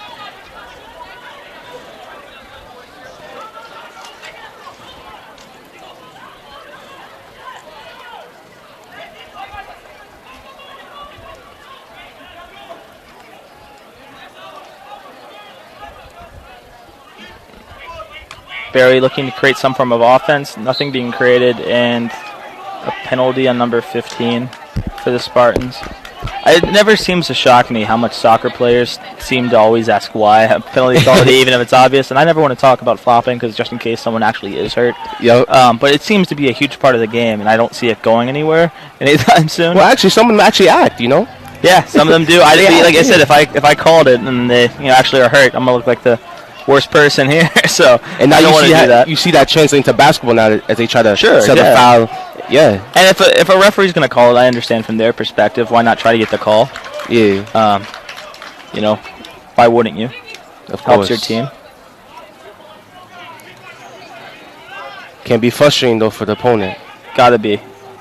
And speaking of frustrating, number 10, Mr. Omar Talley, is a frustrating player. He is down. Oh. And that's not... Oh, he's kind of good. Okay. Like I said, like you said. Yeah, I don't know. I can't tell, and nor do I want to be wrong about it. So, a very key piece of the Spartan success so far. But as we said, there's other goal scorers here today.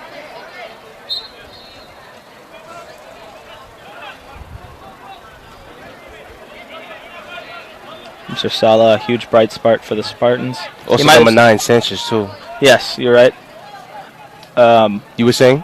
Well, I was just saying, like, I didn't get the chance to watch any of the away games that were happening in Morrow, Georgia over the last couple weeks.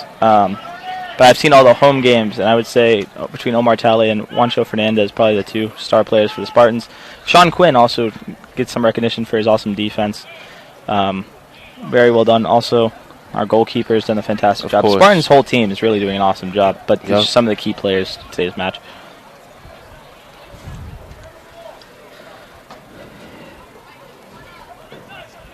But if you're just tuning in, Spartans had a dominant first half, has not scored anything in the second half, but they are leading 3-0 here with 34 minutes left in the second half of today's Saturday night Division II soccer matchup between Barry University and the University of Tampa.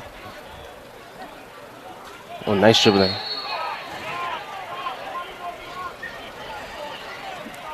Not a lot of yellow cards given out tonight. Last game I've mentioned previously, probably about 6, so a little bit different pace of game. Oh, good Barry ball. Looking for an opportunity. So it looks like it's going to be a corner kick for Barry. That was Nico Gamio. Excuse me, Gamio.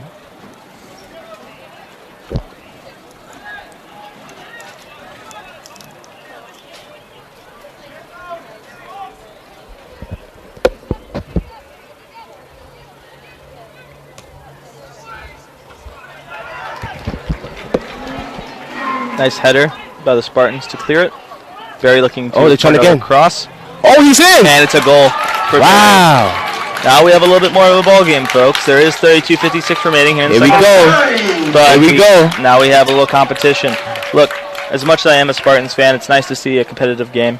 Love to see it. That was a great ball in. It was a great ball. He was unmarked, too. And it's the first goal given up in 3 games. I think I jinxed it by bringing up that stat. Always happens when broadcasters say something. The exact opposite happened, especially when it's that emphatic of a stat. But nonetheless, I don't think there's really anything the goalkeeper could have done. It was just a beautiful, well-placed ball and a beautiful goal for Barry.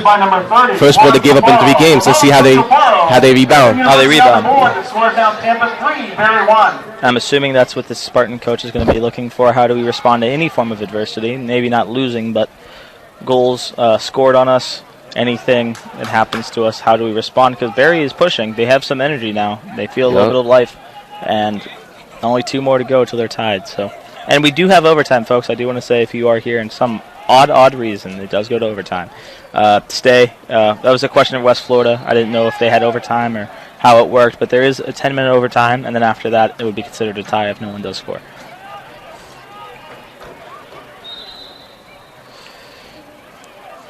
Mr. Davis, how many people are in attendance here today? I would give me say a number, like the jelly bean jar, like in high school when they used to tell you, like, hey, how much is in here? How many?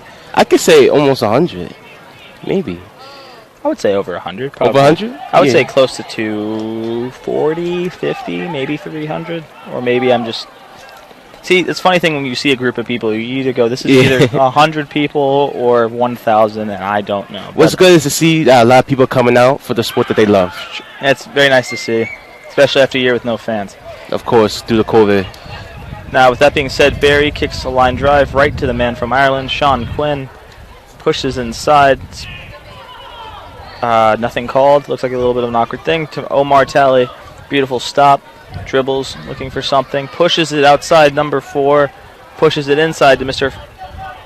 Juancho Fernandez. And off a Spartans player and out of bounds. Oh, they recover. Oh, and a nice clearance. There will be a corner kick for the Spartans, looking to make this a 4-0 game.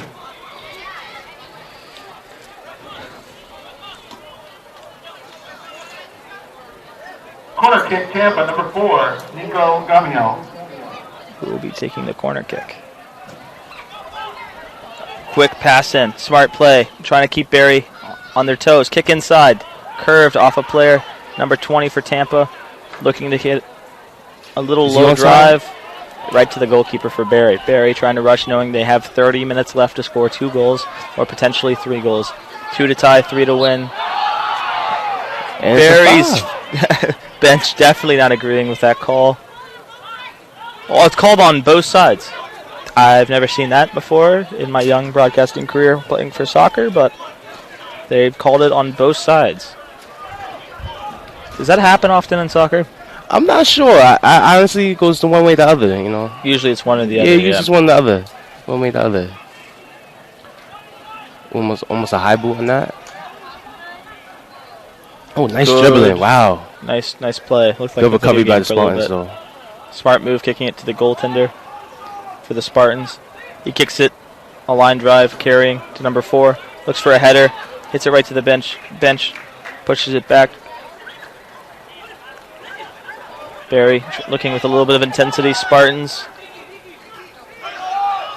being good on defense, consistent on defense. Looking for a breakaway opportunity.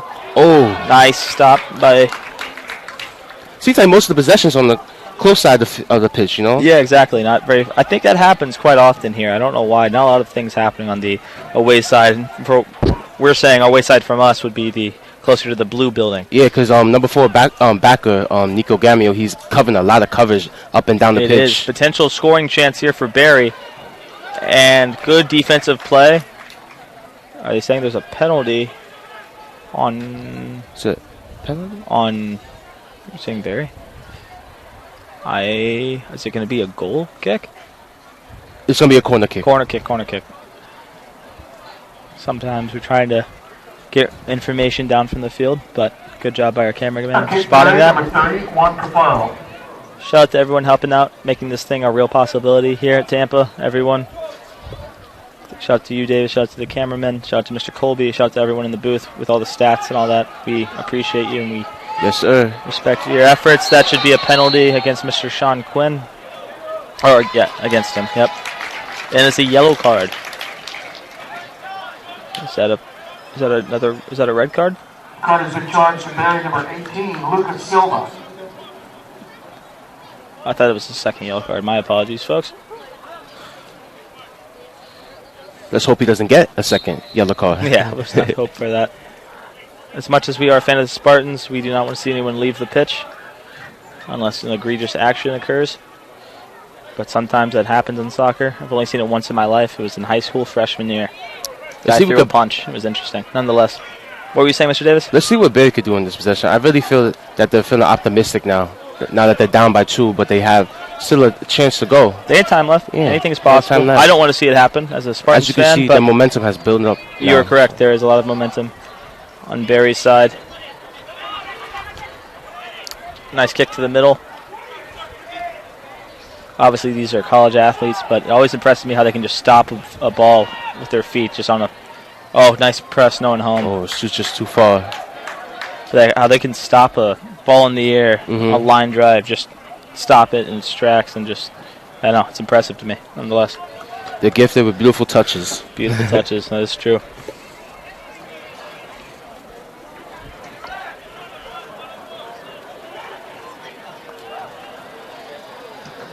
Nice kick. That messed him, Mr. Adam Forrester. Still impressive stat. I don't want to jinx it, but he's only given up 1 goal in 3 games. Impressive stat nonetheless. Spartans have been on a 3-game winning streak after losing in overtime to West Florida to start off the year. They are the Rowdies Cup champions. I would love to see merch in the Tampa Spartans store here soon. It was an impressive feat by beating D1 University of South Florida Bulls 1-0. The Spartans team is going to be a force to reckon with throughout the season if they keep playing the way they've been. Barry trying to get it past midway. Mr. Quinn trying to stop that from happening. Ooh, beautiful kick down the side. Still in play. Still in play. Omar Talley pressing a little bit. And the goaltender, or keeper I should say. Sorry, I call hockey on my spare time. Gotta get used to the difference. Out of bounds, and it'll be a throw-in for Barry. They look to come with a little bit of speed. Oh my gosh, beautiful touch. Barry pushing. Barry pushing, opportunity for Barry. Opportunity for Barry. Barry looks to score. Kick, it kills, and just over the net. Just missed. Opportunity spoiled. Wow. Earlier in the game, there was a ball that did hit the top of the crossbar. But that one just went right over the top left side. There's nothing Mr. Forrester could have done if that would have went in. It's just a beautiful I believe it was the same ball. player. Okay, I believe it was. I believe it was. Yeah. Yeah. So all those, drills that go viral where they try to hit the top bar seems to not be working out very well here in today's game. And now you gotta love it. You gotta love it. Yeah, gotta love the effort. Almost close. He was so close to getting that goal in. Wow. It's got to eat you up a little bit inside, but nonetheless, he'll have time to think about it after the game is over. Looking to somehow come back here in today's game. Only 24 minutes and 57 seconds remaining here in the second half. Barry is pushing, kick, long kick. Tampa player is down. Can't tell if it's a cramp. Seems like his hamstring maybe. He's A flexing lot of around. lower leg injuries. The more and more games I call for soccer, they are calling in for a trainer. The trainer is going out. Hopefully he's okay. Well, with that being said, if you're watching college football, and I do mean football, Alabama won a close one today, number 1 versus number 11 Florida, 31-29. Interesting play by Florida. They only had 10 seconds left, or 4 seconds left, and could have thrown a Hail Mary inside, decided to kind of run it, and obviously didn't work out, and Alabama wins another game. So as an LSU fan, you hate to see it, but if you're an Alabama Crimson Tide fan, you love to see it. So.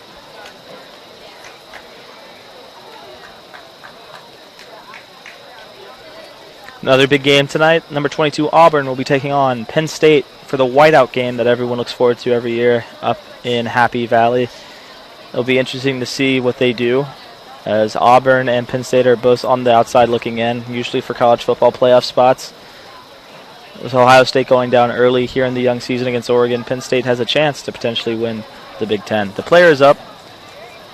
I believe that is Mr. Quinn. Glad to see he's walking on his own feet. Yes. Like Mr. Davis mentioned, it could be a potential hamstring injury, but we don't want to assume without knowing, so we'll see him back on the pitch here tonight, or maybe the coach, since it is still a 3-1 game, but may just keep him sat for the rest of the game because he's a key part of the Spartans' defense. As you can see, all the other players are getting hydrated, making sure that the legs and muscles are in tune. Everything is stretched out and good.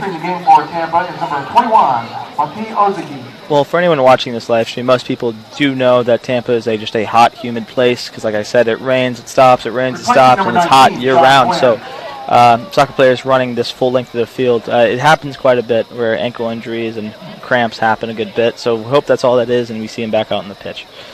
That being said, number 1, Mr. Forrester, looks to kick off here with 24:47 left in the second half. This is Sparta, and the kick is up. Back spinning ball, looking for a header. No one home.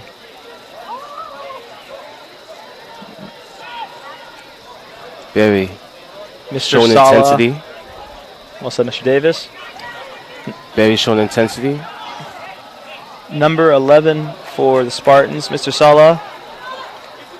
Coming in. Tampa with the opportunity. Mr. Juancho Fernandez.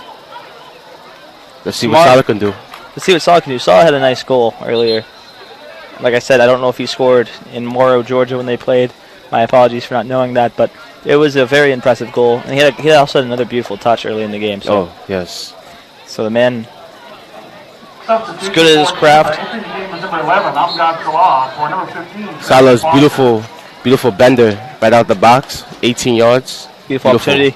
Omar Talley, potential score opportunity. Spartan fans, Spartan kid tosses it to the Barry goalie. Love to see the young Spartan fans cheering on their team. Or Barry fans, we can't tell. They're wearing multicolored jerseys, but nonetheless, enjoying some nice Saturday night soccer. Playing around. Maybe one day we'll see them out on the pitch. Who knows?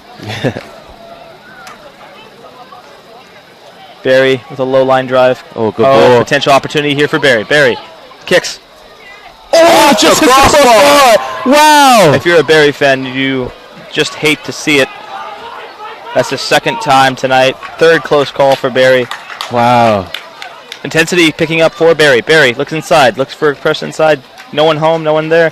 Spartans trying to keep the offense. Nice touch by Omar Talley. 22 seconds left here in the second half. Spartans leading 3-1 if you're just joining us. Goal by Mr. Sala, Mr. Talley, and Mr. Juancho Fernandez here on the evening. As day turns into night, this game just has a little bit more intensity to it. Mr. Davis, have any thoughts? Honestly, I think Tampa has it. I think they're going to win. But let's just see if they can continue with their defense. Very well said, Mr. Davis. Player trips on the ball, looking for a penalty. No one home. Potential opportunity here for Barry. Barry getting just double teamed by everyone on defense. But I wouldn't count them out. I wouldn't count out Barry because as they're showing more intensity now. I'm confused. Sorry, Mr. Davis. I'm confused. Both Barry and the Spartans look to not be happy at the ref. The linesman, he must have made a I don't know why both would be unhappy, you know what I mean? Seems to be a very common thing as the players always arguing with the linesman. You could not pay me enough to be any form of referee in any league. T-ball, soccer, cricket, anything. No one seems to be happy. No matter what side. But I will say the refs have done a good job this year. A little bit different game, like I said, less penalties being called. First time I've ever seen a penalty called on two different people going up for a header. But nonetheless, good job by everyone. It's been a good match so far. So definitely a good match. This game seems to be about making up for opportunities or executing opportunities, and Spartans have done that so far today. Barry has missed on a couple. As we said, that one was just I don't know how, but it didn't get in and just hit the crossbar. So close. And there's screaming happening. And the yellow card has been awarded. There's a lot of screaming and shouting. My insight's a little confusing because we're just hearing a bunch of screaming and pointing, but Barry doesn't seem happy at all. The apple does not fall far from the tree. As the coach is yelling, the players are yelling. Oh, now they're yelling at each other's sideline. Things are getting heated up, folks. Getting really heated up here. Really heated up. Omar right Talley is talking. You have a lot of people playing this sport that they all love. Talley. You love to see the passion, though. I mean, as much as hopefully there's nothing horrible being said, you love to see the passion. They're up 3-1. Yep. They still obviously care about this game. They're fighting for their players. I just hopefully nothing bad is happening. We can't really tell what's going on. The referee's trying to muddle it. But I love seeing the leadership out of Salah as he's trying to hold back Talley, you know. Salah is doing a good job. He looks like just a good overall player. Coaches are yelling at one another, or were earlier. Barry looks confused to what's happening. Or maybe they know what's happening and they just disagree. Hopefully sportsmanship is not yet out of the window for these two teams. I think it's okay to show a little bit of passion as long as no one's pushed, as long as no one's harmed in any sort of way. And it's just about what's happening. I mean, these guys run around, put their lives into this, so I think people at home often miss out the fact that this is like their life. It's especially this, then school, then bed, then especially school. That these kids are from different countries. From different countries, so you have different cultures, different soccer, and that should be a penalty on Mr.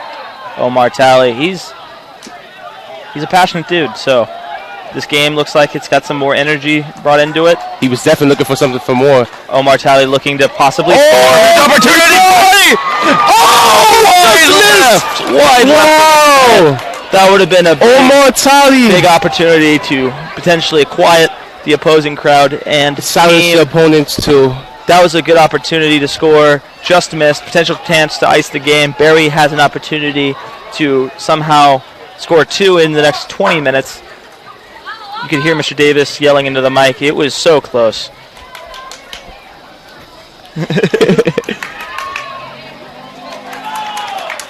Love the passion, both in the booth, both on the field. Yes. Good night for soccer. And another penalty is being called, and it looks on Barry. I would say the coach doesn't agree, has his hand on his neck. Now, hand on his hips, doesn't seem happy about it, but what can you do? Doesn't seem happy about a lot of things. Who knows?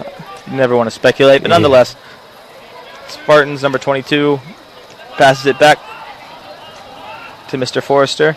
Forrester with a line drive kick, looking for number 13. Header by the Barry defenseman. 19 remaining. Let's see if Barry can get a goal real quick. I really honestly don't hope it happens, but if it happens, it happens.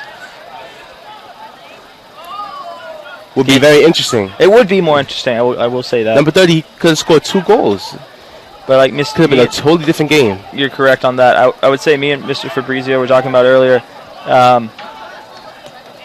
you know, how is this team going to come out? And obviously what Barry's coach said was to attack, and Spartans' defense has been staying the same, but their offense hasn't. Anyway, Barry pushing Spartans 3-on-4 opportunity. Mr. Talley is all alone, and he is offside. Just offside.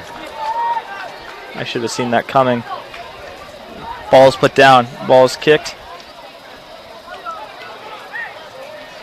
Good call by the referee. I thought he was all alone. Barry. Oh. A lot of touches being made. Barry looking for just an extra player to pass to. Mr. Sala playing good defense. Mr. 9, Juancho Fernandez sitting there. Oh. 4 up ball up in the air. No one's going after it. The Spartan defense is relentless. They are not giving up, and you'd love to see that if you're a Spartan fan. Beautiful touch by Mr. Juancho Fernandez to clear it. There's a player that is down for the Spartans. Again, hopefully it's just cramps. Trainer is running out. Looks like it is cramps based off how they're stretching it. The trainers are coming out just to double check. But yeah, that was a close shot. It was. It was.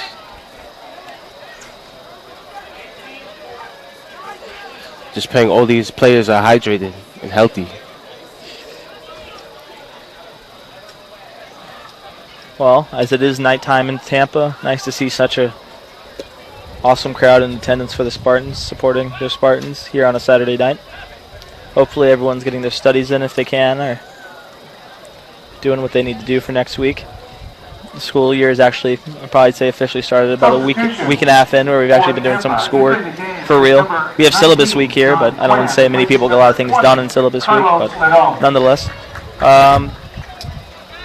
Player is escorted to the bench, but walked off on his own power. That is good to see. Hopefully it's just cramps.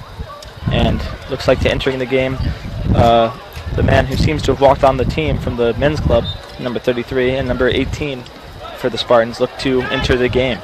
Barry looking to pressure the Spartans defense to make this game a one-score game. It is currently 3-1 Spartans if you're just joining us here on Tampa Spartans.tv with 17:41 left in the second half.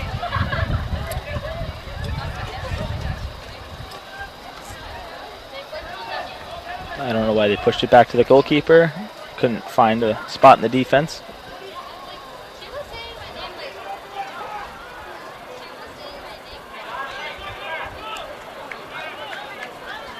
Tampa seems to be playing more back.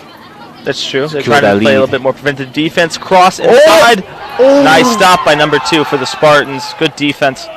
A nice header attempt, though. A nice cross. Omar Talley looking to sneak behind.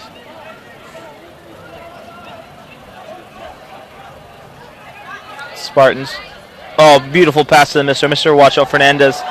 Presses. And he's onside. Talley. Potential opportunity. Talley. Oh! Right off the goalkeeper. Nice save. Now looks like Barry. Talley has had a lot of opportunities tonight. He is the Spartans' leading goal scorer. He has played a great game, so can't really blame him on that. It was a close call. Nice. Close call. Had Sala and Fernandez on the opposite of the field. I don't think it was a bad take. I just feel like it was a nice save by the Barry goalkeeper. Barry outside. Pushes middle. Barry looking for a score, potentially. Inside. And Mr. Forrester falls on the ball. Mr. Forrester is known for having that strategy. Taking a little bit of time. Make sure everyone's there. And then punts it. Mr. Talley. All alone. Fastest guy potentially on the field. Maybe I'm wrong in that. Speed in that Looking kid. for a kick in the middle. Kick right to the goaltender. Trying to curve it. Barry, goalkeeper, trying to speed everyone up. Gotta love the aggressiveness, though. Gotta love the aggressiveness. Shoot or shoot. You miss 100% of the shots you don't take. I think either Michael Jordan or Michael Scott said that. I'm not exactly sure. Amen to that. I've been watching a lot of Netflix recently. Even though they haven't been on Netflix for months. Nonetheless. We kid. And Barry looking for a potential cross here to make it a one-score game. Nice fake.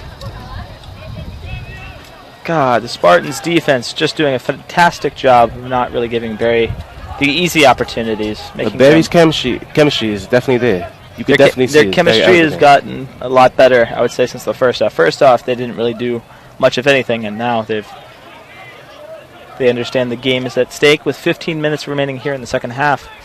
Number 12 for Barry with the soccer ball, looking for an opening. 18 kicks it inside middle. Forrester stops it with his feet. It was a weak shot. Men from England deciding whether to kick it or throw it.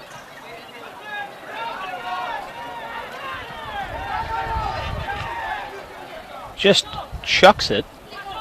Number 4 says you have it. Number 9, Juancho Fernandez with a nice touch. Nice job by number 13. Gotta love the effort. Gotta love the effort. I think that's a good tackle by Barry. Hopefully Spartan's okay. He should be fine. He's getting up. Good to hear. See, Barry realizing they only have 14 minutes to score 2 goals. Fun fact, I always wondered why we wouldn't be the Buccaneers. It says, Tampa Bay Buccaneers, all that stuff. Well, fun story, our rival was meant to be the St. Peter's College. I believe they're the Trojans. Oh, potential opportunity for Barry. Barry looking for a penalty, nothing called. Great and defense by Spartan. Out by Tampa. Just got to try not to tell stories in a close game like this, but I do have to say, St. Petersburg College was, at least historically what I looked up, was supposed to be our rival. We wanted to obviously match that by having a similar mascot. We picked the Spartans.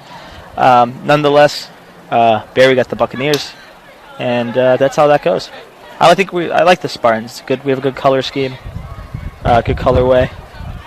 It's really hard to go wrong with red, black, and white. I think gold as well. I think that's probably tertiary color, but it's a color we have. And nonetheless, we have heart. That's true. Just like a Spartan. Just like a Spartan. Here we go. Barry pushing up. Pushes outside. Number 32 for Barry, looking for an opening in the middle. Finds it. Number 30 for Barry. Kicks inside. Kicks outside. Looking for a cross potentially from Barry. Barry going for a cross opportunity here. Line drive kick. No one home. Great defense by the Spartans. You just love to see it. Omar Talley, 1-on-3. Pushing back. Nothing being called. Omar Talley. Looks like there's an opportunity here, even though it's 4-on-2. Would not count out the men in white. Here we go. Oh, looking for a nice move. Nice defense by Barry. Time is running down. 12:53 remaining here in the second half. A beautiful night here in Tampa.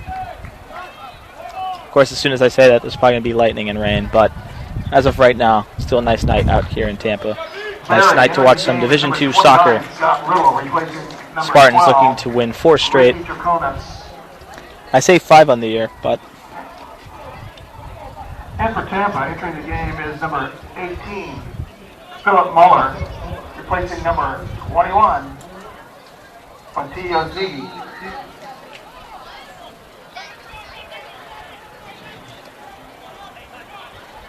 Barry, I believe, would fall to 1-4 or 1-3. I don't know exactly. I think they have one tie, so it's either 1-2-1 or 1-3-1. But trying to see what happens. Spartans are not letting up on defense. You gotta love to see it if you're the coach for Tampa.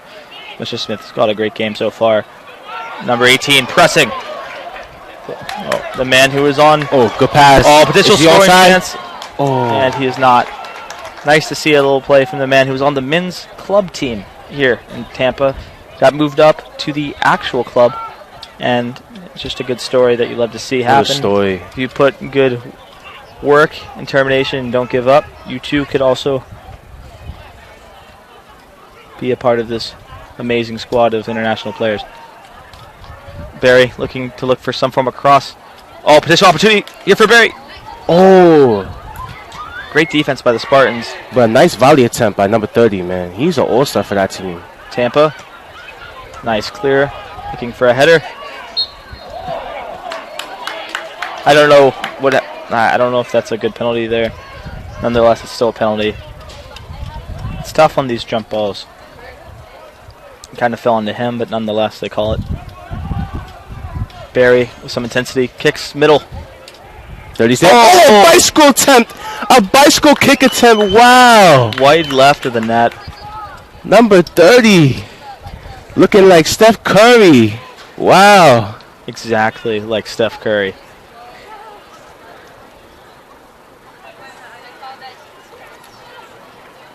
Unbelievable attempt. Unbelievable. Would have been an amazing goal, but was wide left, fortunately for the Spartans. As time ticks down, it's 10:26 here in the second half. As Mr. Davis said it, a bicycle kick was attempted, and it was wide left. And the ball's up in the air. Tampa went for a potential opportunity. Nice job by Mr. Sala. Sala with a goal-scoring opportunity. Oh! Beautiful save by the Barry goalkeeper. He wants to still be in this game. Amazing shot by Sala. There's not much you can do there. It was a good ball, good save, good soccer all around. Or should I say football? Nonetheless, there is 9:53, and it looks like a potential corner kick for the Spartans.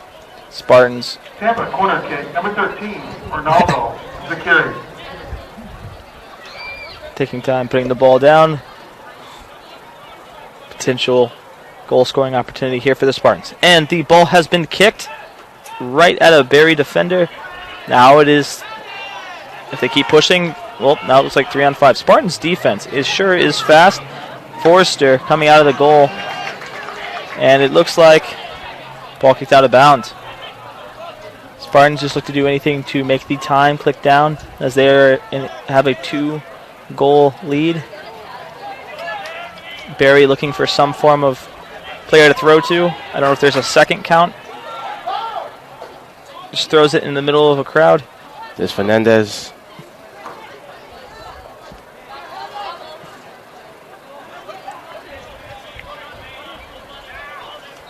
Nice job by the Spartans going up the left side. Everyone on Barry's team wanted the ball, and none of them got it. So looks like it will be a Tampa Spartans throw in.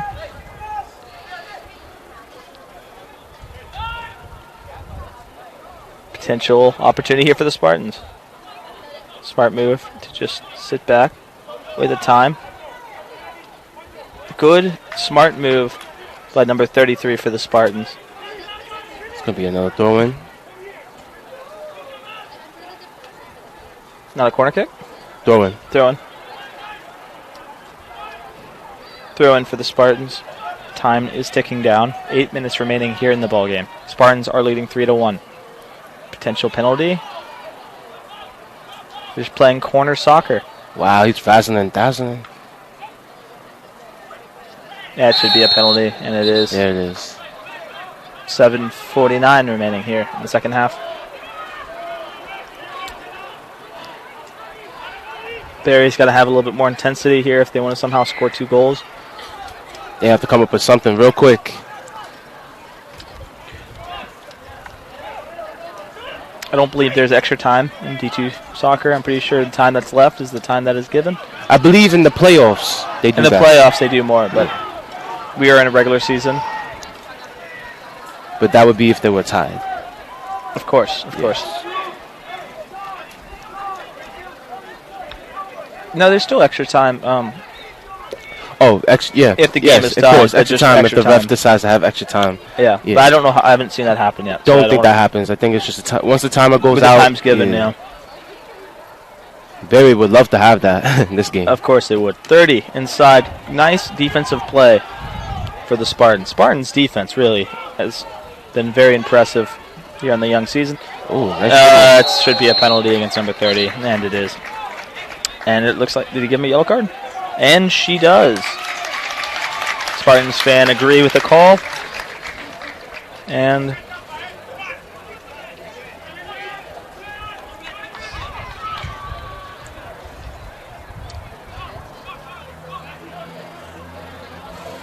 number 23 for the Spartans looking to take the kick.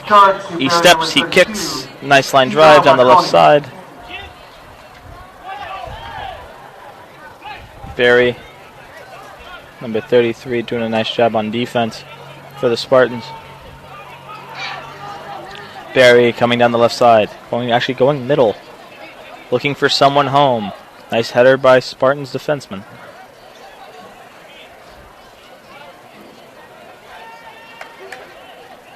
Nice job by Sean Quinn. Mr. Juancho Fernandez. Ball is kicked up in the air. Potential header. No one home. Barry with a potential opportunity. Mr. Forrester comes up to get the ball. And there is almost 5 minutes remaining here in the second half. Here in some... Well, I can see the moon. A really impressive second half by the Spartans, containing this lead. Not so much on offense, but on defense. On defense, yes. Yeah. As you saw, they played more back. In the first half, they played more aggressive, but still had that intensity. And as much as I am a Spartans fan, we do got to give credit to Barry coming out with a little bit more energy, and the goalkeeper for making some amazing saves. Yes, of course. Because this game could be 5-1, potentially 6-1 if it wasn't for 1 or 2 saves by the goalkeeper. A very different game it would have been. This game would have been over, and we would just be talking about our favorite ice cream flavors and what your favorite color is, Mr. Davis. But we have a game to call. So nonetheless, Barry looking for a potential goal-scoring opportunity. Oh. And they're saying offside. The coach does not seem to be happy with the player. Still seems to be coaching, which you love to see. Does the audience know you're a comedian? No, they don't, and I try to keep it like that. I don't say anything too awful, but I try to do open mics every now and then. I wouldn't say I'm a full-time comedian. I would say I'm more of a slapstick one, but nonetheless, I try to keep it just to broadcast. But yeah, every now and then I'll go out to an open mic and say stuff, and hope people laugh. Well, you're making me laugh. Good, good. Happy Very amusing. Very amusing. I live for laughter. Nonetheless. Travis Foster, replacing number 13, Ronaldo Zakiri. Thank you guys for, of course, tuning in to our broadcast. Been on the call today is Take Epart alongside Mr. Davis. Yes. Also, Mr. Fabrizio called the first half of today's game with us. Potential goal-scoring opportunity for the Spartans. Spartans defense.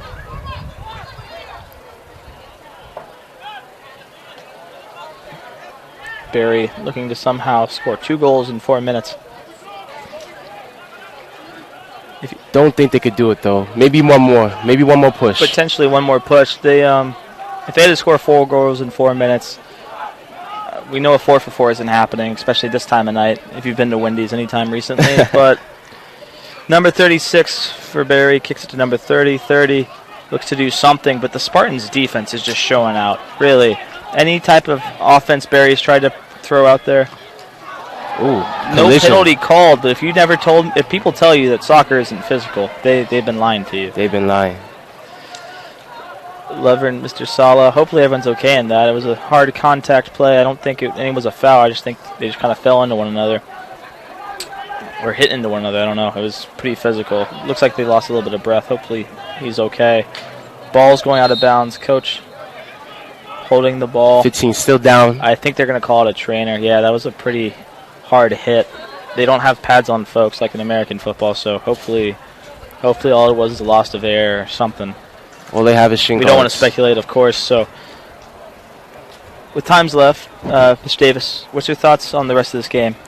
Actually, since it's down to crunch time, Tampa will actually, just kind of take their foot off the gas pedal a little bit, but Barry will continue to be aggressive, and that's why you have plays like this, having more collisions, because Barry will try to make a push. But Tampa is going to be very vigilant, but also be very careful of what they're doing.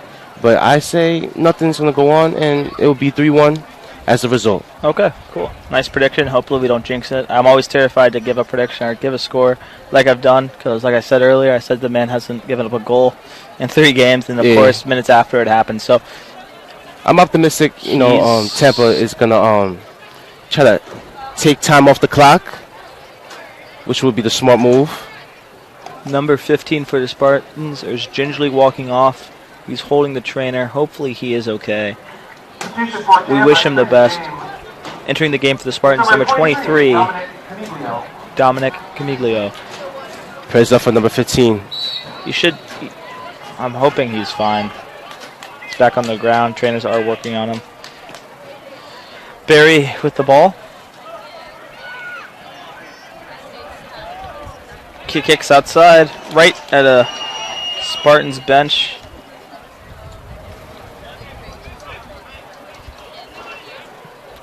He's back on the bench. His teammates are high-fiving him. He looks to be somewhat okay. But again, we wait to hear to make sure he is 100% okay. Drinking water.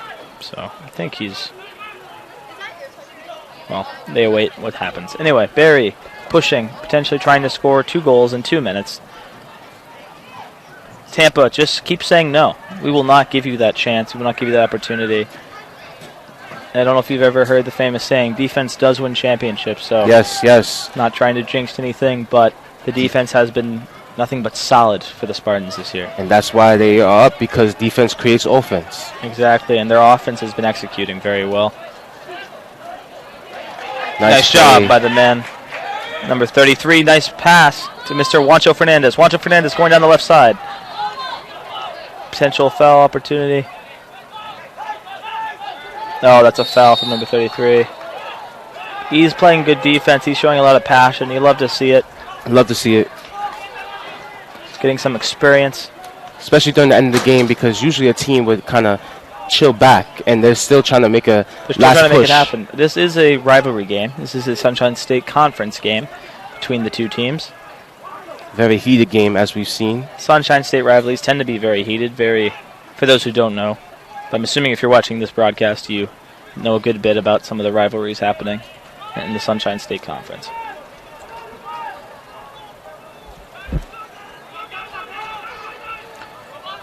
Looks like a little